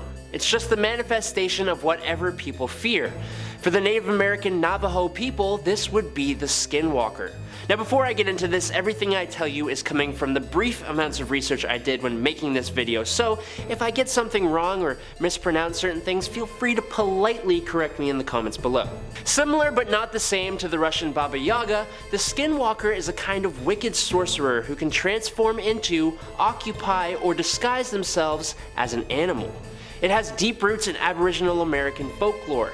Other tribes throughout the region also have their own versions of the Skinwalker. The Pueblo people, Apache, and Hopi people each have their own unique interpretation of what a Skinwalker might be. Some believe that Skinwalkers are produced when a medicine man abuses magic for evil, corrupting the natural order of things, turning them into an evil entity capable of controlling and turning into animals, or even possessing others. There's also another version that says that one becomes a Skinwalker by performing some kind of taboo act, similar to the tale of the Wendigo. In Navajo stories, the Nagloshi were agents for the holy people when they were first training humans in the blessing way. Nagloshi were supposed to abandon the mortal world with the holy people, but a few decided to stay behind. Their greed and desire to stay in the mortal plane corrupted the power the holy people gave them and transformed them into malicious semi-divine beings. Now, I'm actually putting myself in quite a bit of danger here even talking about this, as these beings are not something you are supposed to talk about. Even the people who named this being aren't willing to talk about it, especially not with outsiders, so be courteous and don't go asking about it. Most of you have likely heard of Sherman Ranch, also known as Skinwalker Ranch. This ranch near Ballard, Utah is apparently a cursed lot of land that has had many different kinds of encounters. One is of interest to us right now. Terry Sherman, the owner of the property way back in 1996, was walking his dogs around the farm late at night when he came upon a wolf. A wolf 3 times the size of a regular one with glowing red eyes and an incredibly mean look. Terry claims to have attacked the beast, but no evidence is actually available. Was this the Navajo's Boogeyman? Who knows? Number 1, Cropsy.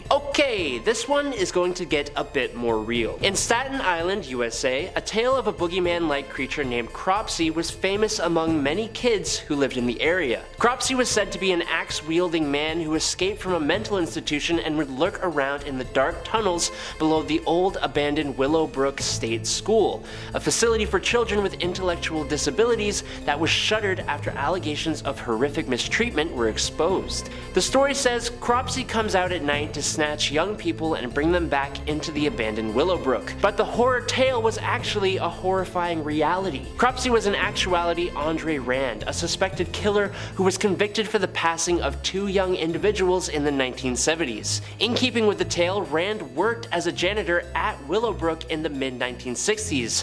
Before his capture, Rand was homeless and living in a makeshift campsite on the grounds of the abandoned school not far from the Seaview Hospital that was so closely tied to the Cropsy legend. Rand's story and the tale of Cropsy continues to fascinate and horrify kids and even adults to this day. In fact, 2 filmmakers, Joshua Zeman and Barbara Brancaccio, grew up on Staten Island and listened to the terrifying Cropsy stories when they were children. As adults, their curiosity led them to dig deeper into the urban legend of Cropsy and the real cases of the island's missing people. They even made a documentary, Cropsy, that explores the bizarre case of the boogeyman who seemed to come to life. Coming in at number 5, Rosemary's Baby.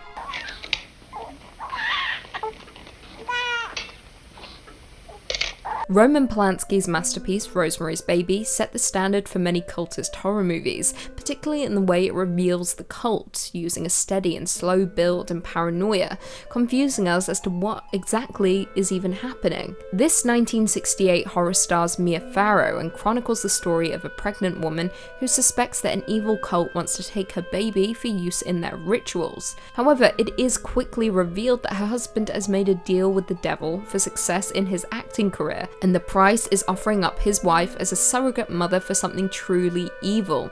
Satan's son. That's right, the cult uses Rosemary as a sacrificial lamb for Satan's grand return through his own offspring, and it is truly terrifying. The general sense of unease throughout the movie is why Rosemary's Baby is an absolute classic, and perhaps one of the scarier movies in the horror genre. The horrors depicted on and off the screen aided in the rumour that the film was actually cursed by the cult and summoned demons, with many incidents occurring off-screen to the cast and crew, including the slaying of Roman Polanski's wife, Sharon Tate, at the hands of the Manson family. Coming in at number 4, VHS 2, Safe Haven. Safe Haven is one of 4 sections in the 2013 anthology found footage sequel VHS 2, with the segment being directed by Timo Tjahjanto and Gareth Hugh Evans, and being the best section in the entirety of the movie. The plot follows a news crew composed of 4 members who infiltrate an Indonesian cult in the hopes of shooting a documentary about their mysterious activities. Inside the building, they find the walls adorned in bizarre symbols, school children in classrooms, and women dressed in white garments. One of the crew, Malik, then overhears that his fiancée Lena is pregnant with another crew member's child, Adam. Things then descend into total madness. The deeper the crew go inside the building, with Lena being abducted by several women, with the cult hunting down the crew members for sacrificial reasons. Now, with only 29 minutes to play with, Evans and Tjahjanto don't hold back, not even for a second, with the segment being insanely action-packed and gore-filled from start to finish. Not to mention it builds to an insane, gore-soaked climax that will shock the audience. The cult are successful in their demon summoning, with the beast making its grand appearance towards the final moments of the movie, and it does not disappoint. Coming in at number 3, we have Children of the Corn. Children in horror movies are already creepy, but put them in a cult composed solely of children, then you have a recipe for absolutely terrifying scares. Children of the Corn, based on the book of the same name by Stephen King, is a supernatural folk horror starring Linda Hamilton and Peter Horton, and is set in a fictitious rural town of Gatlin, Nebraska. The film tells the story of a malevolent entity referred to as He Who Walks Behind the Rose, which entices the town's children to ritually murder all the town's adults and a couple driving across the country to ensure a successful corn harvest. As the couple arrive in the small, seemingly abandoned town, they discover the congregation of children led by a girl named Rachel, with them performing a cultural birthday ritual for Amos by drinking his blood from a pentagram-shaped cut on his body. Amos has turned 19, therefore is considered old enough for his passing. joining their god in the cornfield. Now, while the movie as a whole was a little disappointing, it does deliver on the horrors of cults. Not to mention there were 7 sequels, with the first being far superior. The cult movie in turn gained a cult following, with it being a hit among movie lovers. Coming in at number 2, we have Hereditary.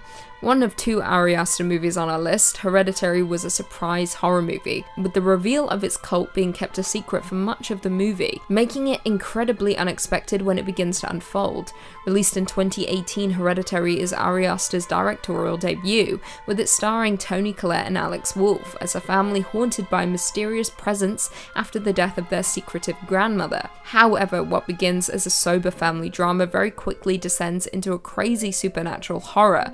What begins as a slow burn quickly catapults into a disturbing horror after an incident involving the family's son and daughter, leaving viewers covering their mouths. As a result of the incident, the mother, Annie, is forced to turn to a support group member, Jones, for support, learning ways she can contact the realm of the supernatural. However, this has devastating consequences, with her awakening something that should never have been awoken. Viewers very quickly learn that a demon-worshipping cult are the true causes of the family's misery and pain. Worse still, Ari Aster plants Easter eggs throughout the movie as a way of warning us of things to come. However, saying that, most of us may have missed these subliminal messages, but what I can say is, the wall-crawling demon was revealed long before the last 30 minutes of the movie, with the cult being there all along, watching the family and waiting for their moment.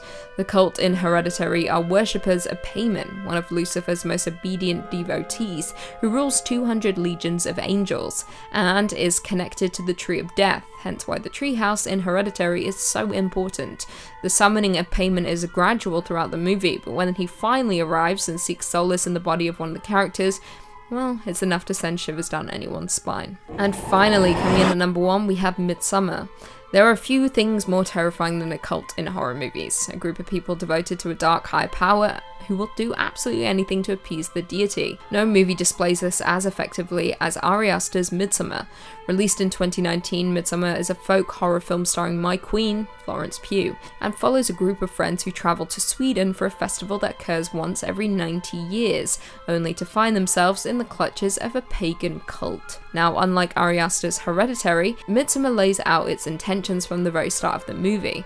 The movie kicks off with Dani discovering the death of both her sister and parents, with the incident putting a strain on Dani's relationship with her already distant boyfriend Christian. Not long after, she learns that Christian has planned a trip to Sweden with his friends to attend a midsummer celebration at an ancestral commune, so the group packs up and heads out. Things very quickly descend into madness, with the group arriving and being met by a large group of white cult members in a very peculiar white outfit, with Dani realizing that something isn't quite right here. However, her concerns are proven correct when 2 commune elders die by senicide via leaping from a cliff top. When the male elder survives the fall, the cult mimics his wails of agony and crushes his skull with a mallet. Yeah, things aren't fun in Sweden right now. Now, without ruining much more for those who haven't watched it yet, the cult does what is necessary to summon the dark higher power that they worship, with the American tourist being used as a sacrifice for the demon.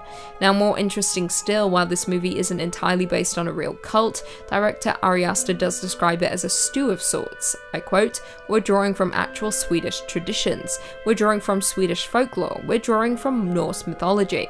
All in all, Midsommar successfully draws on the disturbing conventions of cultist horror to generate a sense of dread and unease, making it my favourite folk horror movie and cult horror movie of all time. Number 5.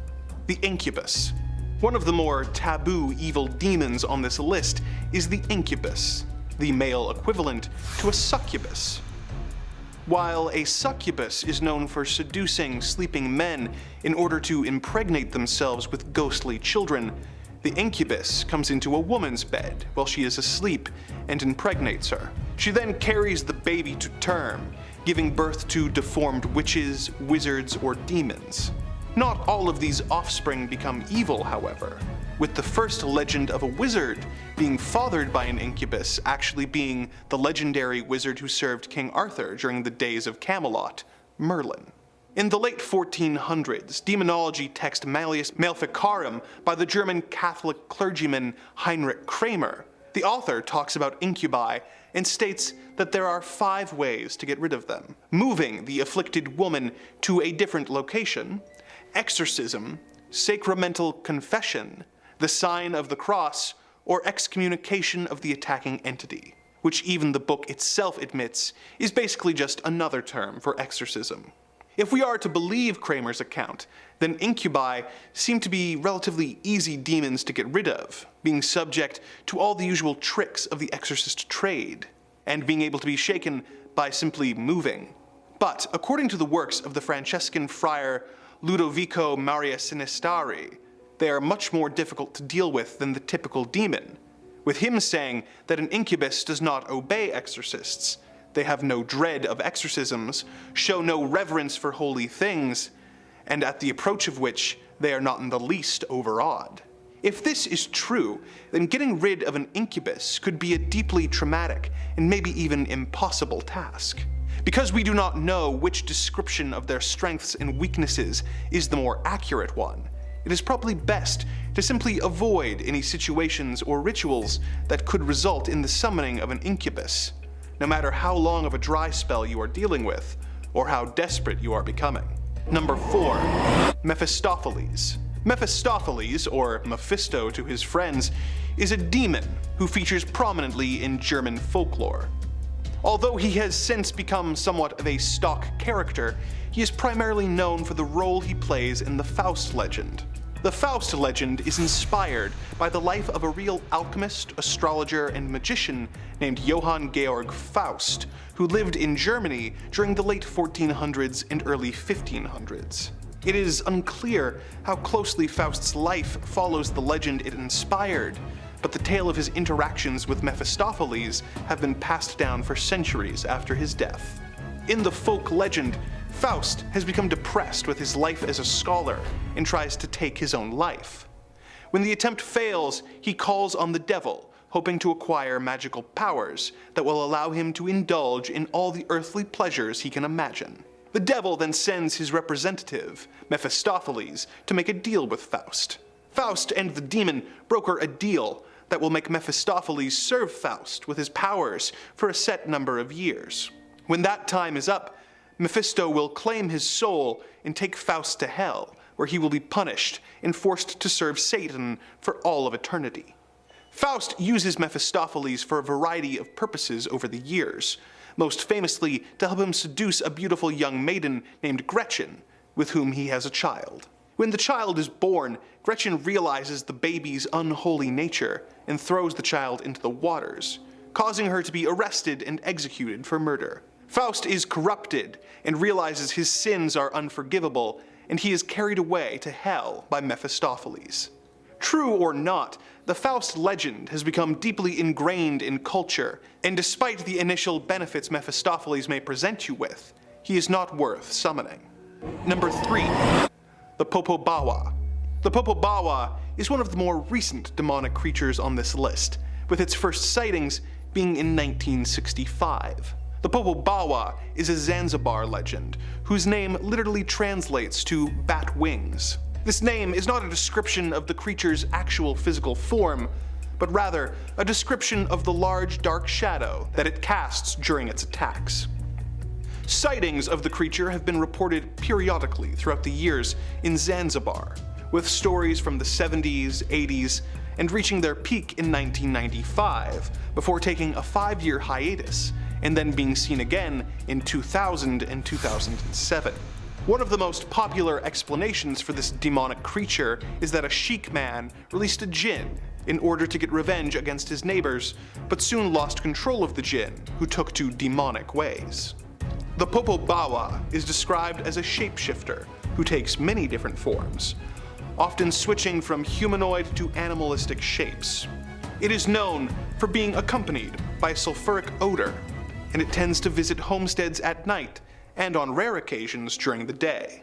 It is indiscriminate in its choice of victims, going from home to home and attacking all members of the family before engaging in physical attacks, poltergeist behavior, and most feared of all, forced sodomy. It then moves on to the next home in the community. Victims of Popo Bawa attacks are often encouraged to come forward with their story in order to get the community protection, in order to avoid repeat visits from the demonic creature. The creature apparently becomes enraged if their existence is denied, and during one incident in 1971, possessed a young girl who then spoke to a group of villagers in a deep man's voice to confirm its existence. If the Popo Bawa really does exist and attacks the people of Zanzibar, then he should obviously be avoided at all costs, as his style of attack would be not only painful and humiliating, but could have long-term effects on the sanity of his victims if he chose to return to make his attacks a consistent issue. This is one demonic force that there is no benefit to tangling with, and should be avoided as much as possible for both your own sake and that of everyone in your community. Number 2. Any of the demons in the Lesser Key of Solomon.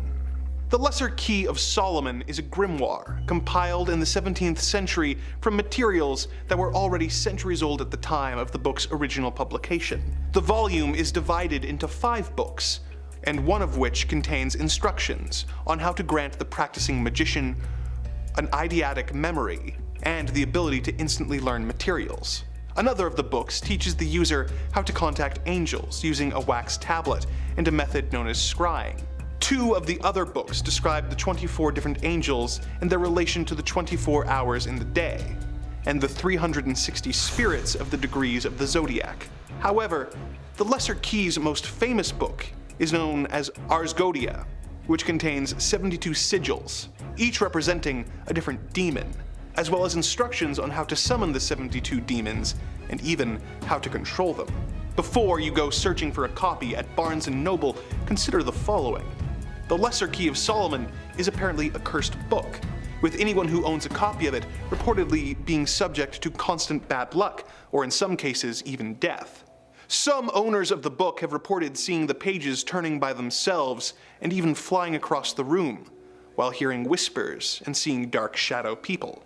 If this warning has reached you too late and you have already fallen victim to this horrible curse, the good news is that it can apparently be broken by burning all the pages and disposing of the ashes. No one knows for sure who wrote the Lesser Key of Solomon. Some of course believe that it was written by King Solomon himself as a gift for his son, but others believe that it was actually dictated by some of the 72 demons in order to give themselves a means of crossing over to our world. Whoever actually wrote it, I hope that it was done with the purpose of helping us control the dark forces that are knocking on the door of reality, and not the other way around. As there is no way to know for sure who is responsible for this demonic grimoire, the smart move would probably be to avoid the book and avoid using it, and summoning forces beyond your understanding or control, who wish to claim your soul for their own. Number 1. Master Leonard. Who would have thought that someone named Leonard could be frightening, and yet here we are. Leonard is one of the spirits or demons featured in the 1818 demonology text, the Dictionnaire Infernal, by Jacques Collin, which describes various demons as well as their hierarchies. Leonard is described as a 3-horned goat with the face of a man who uses his horns to initiate his followers and grant them satanic powers. His job title is Grand Master of the Nocturnal Orgies of Demons, which is undeniably an impressive job title. He is known for having banquets thrown in his honor by his followers, where they all consume the flesh of a stillborn goat, which is then eaten without salt and boiled with reptiles in order to depurify the sinless meat.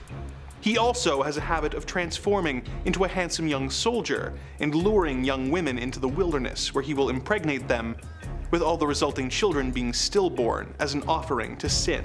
Male followers of Leonard are granted the ability to transform into monstrous animals, or even into the incubi, which we already detailed. What makes Leonard so frightening isn't just his ability to corrupt people, but the idea that his actions directly lead to more demonic creatures that we are unable to effectively fight being created.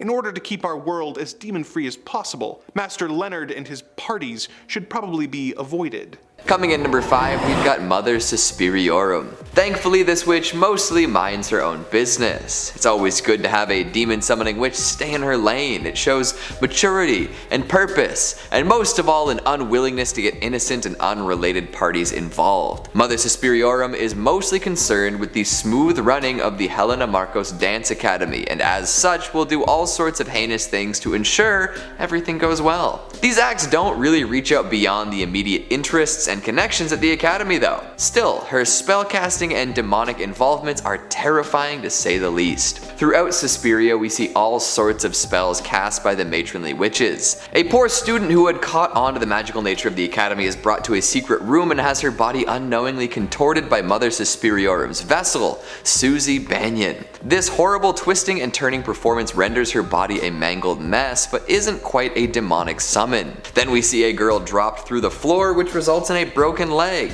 Still, the witchcraft inherent in the academy puts her into a trance and has her complete a performance upon that snapped limb. Ouch. The true demonic summoning occurs when Helena Marcos herself attempts to take full control of the school. In a ritual meant to transfer her into Susie, it's revealed that Susie is indeed Mother Suspiriorum, one of the 3 founding witches. This is where the scary stuff becomes very apparent. Interrupting Marcos' ritual, Suspiriorum declares that Marcos is a false leader and all of her followers must be punished. To do so, she summons an incarnation of death and lets it run wild.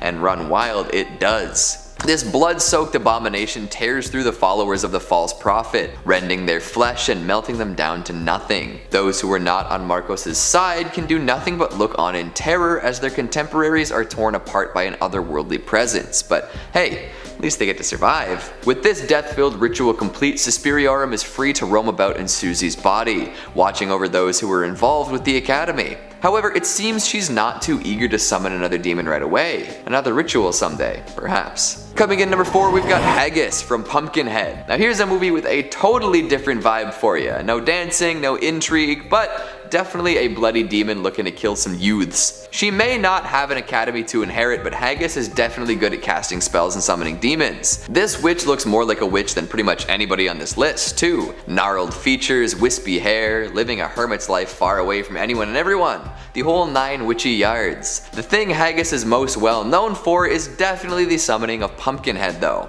All of the potions, brews, hexes, and curses in the world wouldn't amount to half the suffering this demon causes. She doesn't really even want to do it either, but Ed Harley, a grieving widower who recently also lost his son in a freak accident, refuses to walk away with nothing. At first, he requests that Haggis bring his son back to life. This, unfortunately, is not within her power. However, she can offer up something else. Revenge.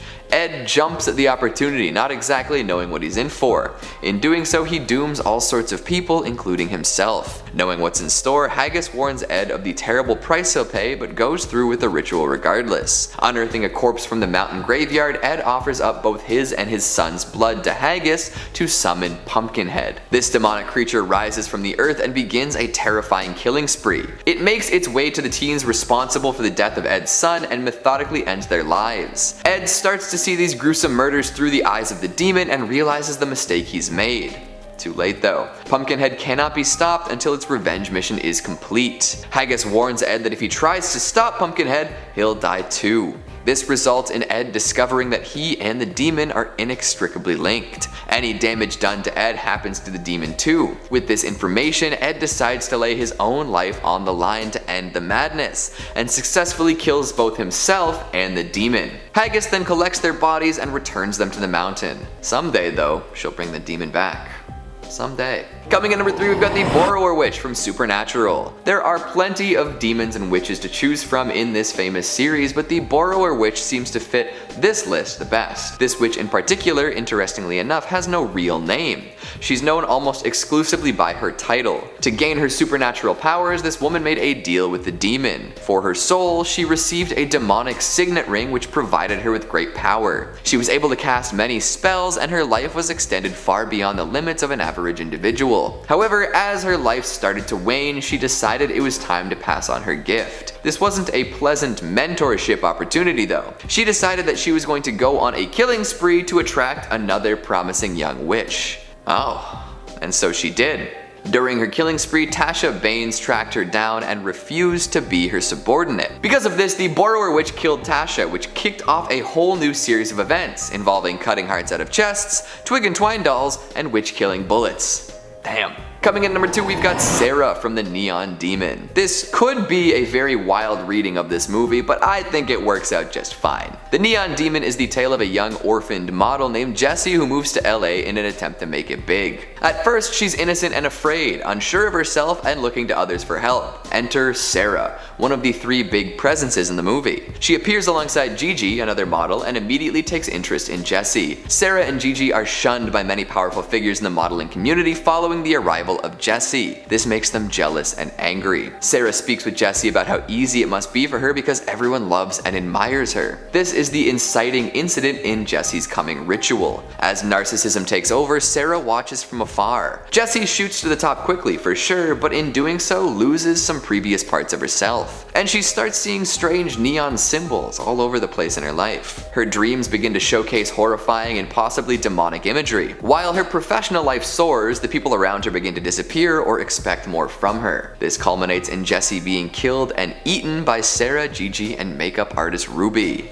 Okay. I see this as Sarah being a witch of sorts, looking for the flesh and blood of a younger, more desirable person to use as a potion of youth. She summons the titular demon to slowly eat away at Jessie's life until nothing but that beauty is left, and then consumes her in that concentrated state. Gigi can't handle the meal, but Sarah is ready to roll with this fountain of youth. She found her ticket and used some magical, demonic means to claim it. Or maybe I'm reading too far into it. Who knows? And finally at number 1, we've got Thomasin from The Witch. You might be thinking, isn't Thomasin the least scary witch in this movie? We see a seductive figure morph into a gnarled old crone who makes a young man vomit an entire apple and then eventually kills him. A baby is stolen and processed into flying ointment. How is the puritanical Thomasin, who decides to only join the coven at the very end of the movie, the scariest witch?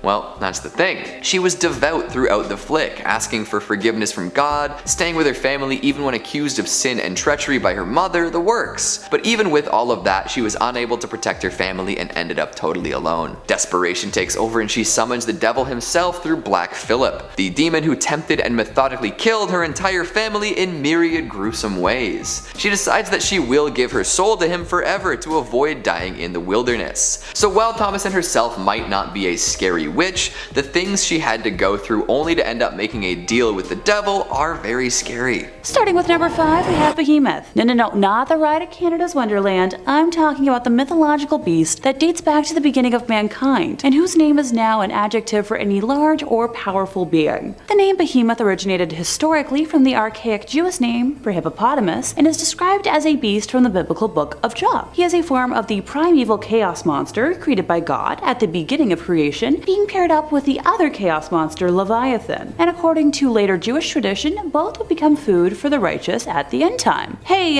if I wind up qualifying as righteous, can I have a funnel cake instead? Once again, not any kind of reference to the theme park.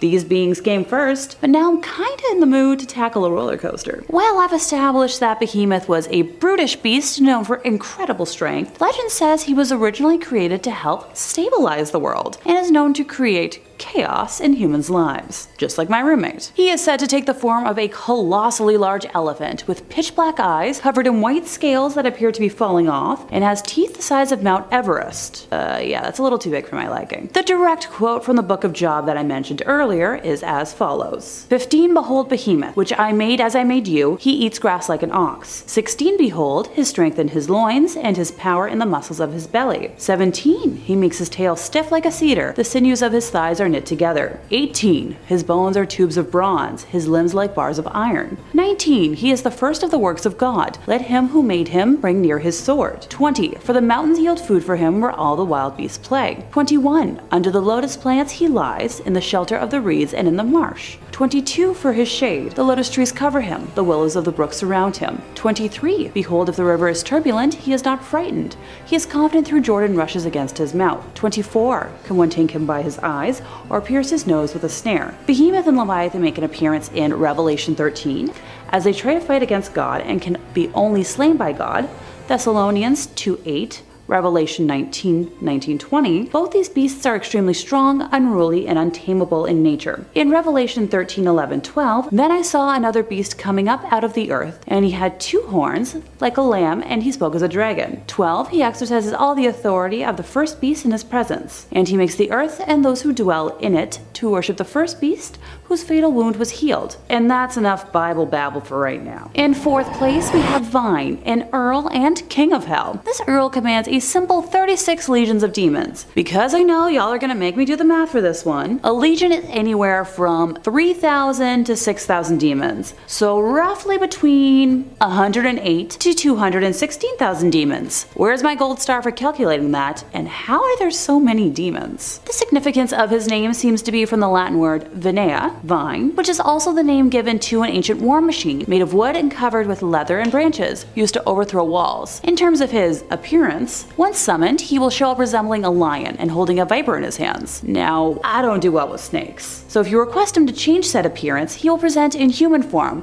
with long black hair, black wings, and now holding a golden cane. I know there's people out there who might be attracted to this, present company included, but don't take that as encouragement to summon him. Known as one of the most difficult demons to summon and work with, he is also one of the only demons who can identify witches and warlocks without being previously informed about their abilities, along with having the ability to tell the past and future, which I can see is kinda tempting. Vine is insensitive to humanity and cares little for harming those who summon him, making him wildly unpredictable and dangerous to summon, along with having the power to take souls without requiring permission. I repeat, dangerous. Right in the middle of the pack, in 3rd place, we have Pazuzu. If your first response was to say bless you, we have the same sense of humor. You may be familiar with references made to him in The Exorcist and the House of Ashes video game, but we're not talking about Linda Blair's acting today. As an apotropaic entity, he was considered both a destructive and dangerous wind, but also a repellent to other demons, one who might safeguard the home from their influence if he was in the right mood. Remember, if he was in the right mood.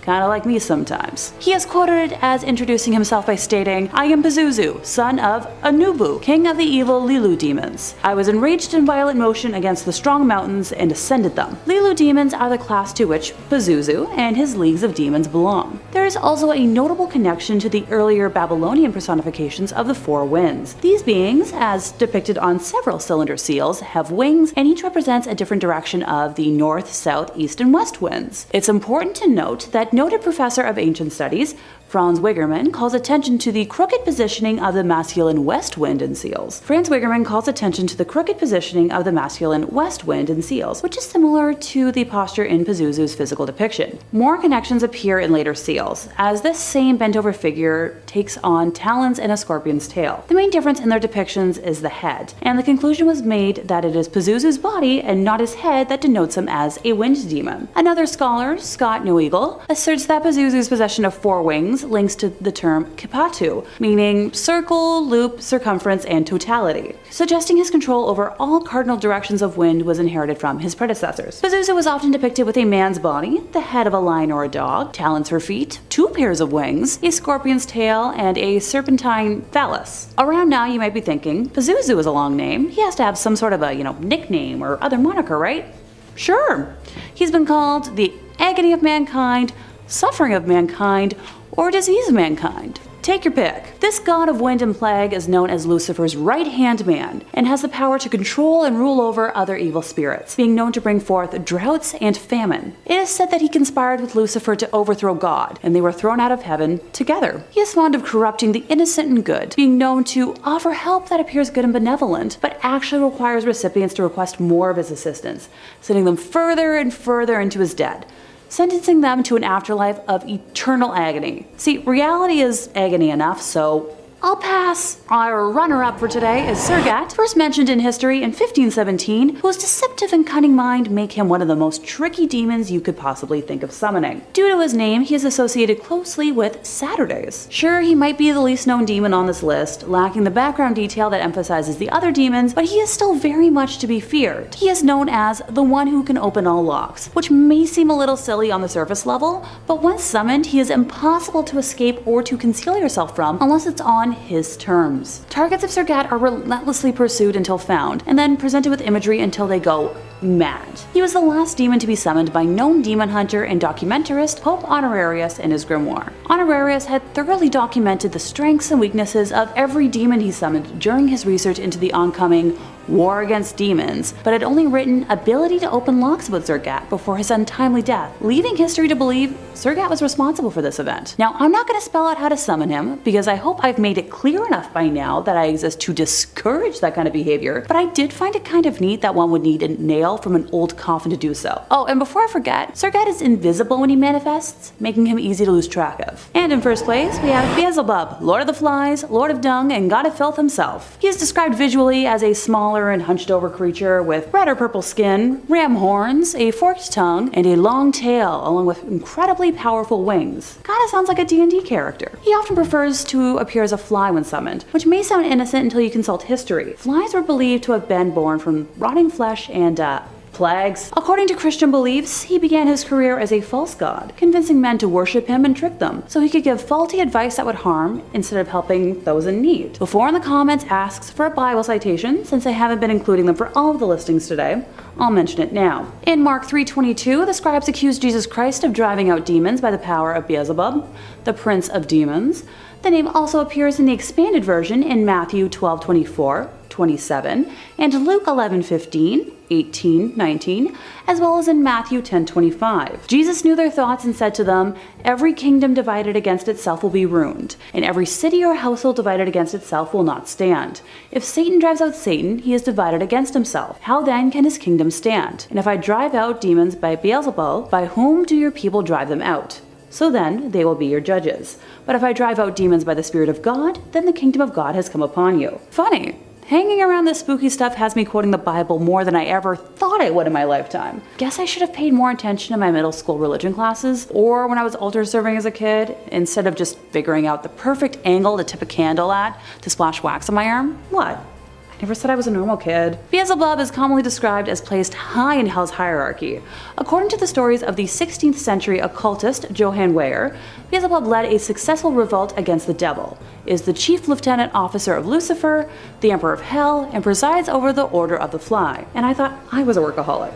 The 17th century exorcist Sébastien Michaelis, in his admirable history, placed Beelzebub among the three most prominent fallen angels, the other two being Lucifer and Leviathan. John Milton, in his epic poem Paradise Lost, published in 1667, identified the unholy trinity of Beelzebub, Lucifer, and Astaroth, with Beelzebub as the second ranking of the many fallen angels, a quote from him claiming, "Satan except none higher sat." In simple English, only second place is Satan here. His specialty is in tormenting mankind, causing wars, instigating murders, and known for his ability to place humans under the spell of other demons upon request. One thing historians haven't been able to settle on is which major sin he represents, with some claiming pride, others gluttony, but also some claim idolatry. Personally, since he allegedly originated from being a false god, I'm going to side with idolatry. But let me know in the comments which one you believe. Number 5, Krampus.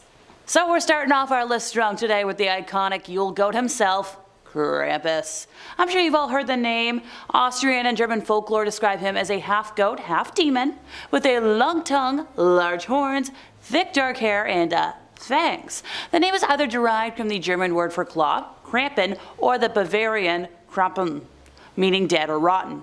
In Catholicism, St. Nicholas is recognized as the patron saint of, young folks. He has long been associated with Christmas due to his saint's day falling in early December.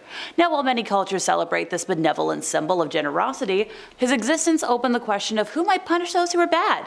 So this is where Krampus comes in. He's Santa's evil counterpart on the hunt for the naughty folks. Krampusnacht, or Krampus Night, occurs on December 5th. Now, this is when Krampus comes to town.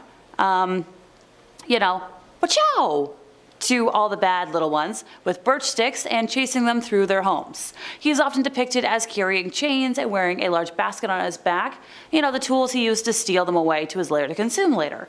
If he doesn't, drown them first. Now, St. Nicholas Day is the next morning on December 6th, when good young folks will leave a shoe outside and wake up to it filled with sweets and presents. But bad young folks are gonna get the rod.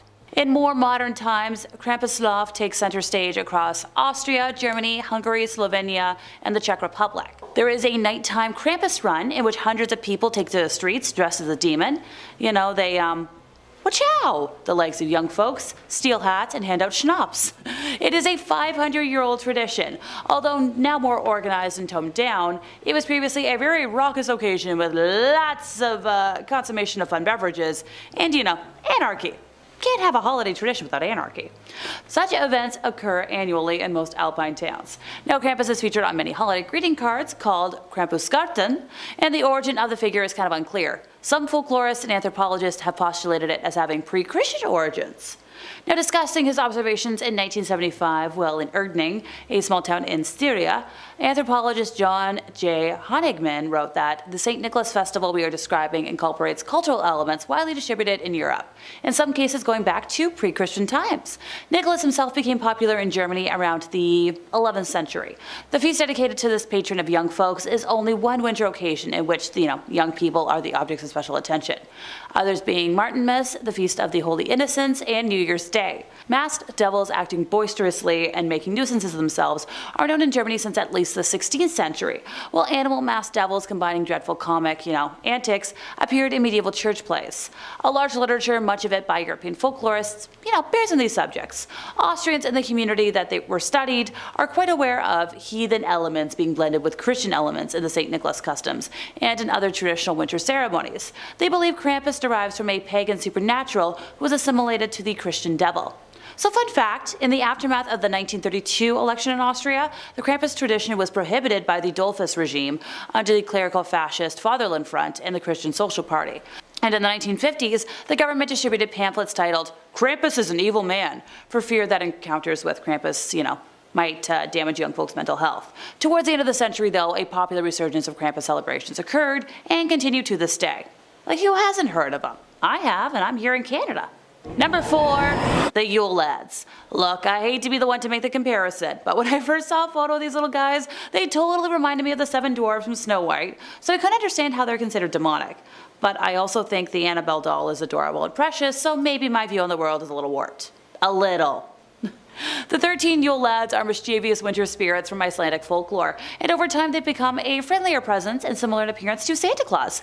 But they haven't always been that way. Once depicted as evil spirits and trolls, and demons, the Yule Lads originally represented the dark spirits of nature taking over as winter forced communities indoors and off the mountains. They are the 13 sons of Grilla, a young person-eating ogress that is symbolic of hunger and scarcity of food. The oldest poems about Grilla describe her as a parasitic beggar. She walks around asking parents to give her their disobedient offspring. Now, her plans can be thwarted by giving her food or chasing her away, and originally she lived in a small cottage, but in later poems she appears to have been forced out of town and into a remote cave. Because that's what you do with the bad guys in a story.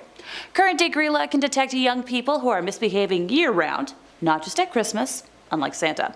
She comes from the mountains during Christmas time to search nearby towns for her meal. So she leaves the cave, hunts them down, and then gathers them up and carries them home in her giant sack to devour as her favorite stew. According to legend, there's never a shortage of food for her, so behave. According to folklore, Grilla has been married 3 times. Her third husband is said to be living with her in their cave in the Dimmelborgir lava fields, with the big black Yule cat and their sons. Don't worry, I'll talk about the cat later. She supposedly has dozens of offspring with her previous husbands, but they're rarely mentioned nowadays. Okay, so back to the lads. They tend to come down to the towns and farms one by one, eventually covering the streets on Christmas Eve, which was when the spirits of winter had fully reclaimed the land. They would then retreat one by one as the days become longer and winter begins to run its course. Now, originally there were as many as 82 Yule Lads who were, cruel and punishing, but an 18th century royal decree about religious practice and domestic discipline banned parents from using horror stories and monsters to threaten their offspring. As such, the stories became much tamer, leading to the far more generous and only slightly naughty characters present today. Come on, give me the horror stories. In the mid-19th century, author John Arneson drew inspiration from the Brothers Grimm, my ancestors, and began collecting folk tales, so his 1862 collection is the first mention of the names of the Yule Lads. Once again, they visit on the 13 nights before Christmas, and every single time, they make your life a little worse than it was before. So young people, they leave their shoes on the windowsill, we mentioned this before in Krampus, and the Yule Lads can tell by the shoe whether they've been good or bad. Punishments include stealing your food, slamming all your doors, and stealing your candles. Now each Yule Lad has a different name and visits across the 13 days. Yes, of course I know how to name all of them. Let's get into it. Sheep Cote Claude harasses sheep, but is impaired by his stiff peg legs and arrives first on December 12th. He's followed by a gully gawk who hides in gullies, waits for an opportunity to sneak into the cowshed and steal milk, and he arrives on December 13th. Stubby is abnormally short, go figure, and steals pans to eat the crust left on them. Oh, and he arrives on December 14th. Spoonlooker is pretty straightforward, he steals and licks wooden spoons. Now he's extremely thin due to malnutrition, and I think I'm good with listing when these guys arrive. I'm sure you get the gist by now. December 15th. Pot Scraper simply steals leftovers from pots, while Bowl Licker hides under beds, waiting for someone to put down their ascour, which is a type of bowl with a lid used instead of dishes, which, he's then gonna steal. Nothing safe around these guys. Door Slammer obviously likes to, slam doors, especially during the night, waking people up, which, I need my sleep. Skir Gobbler has an affinity for skir, which is apparently similar to yogurt.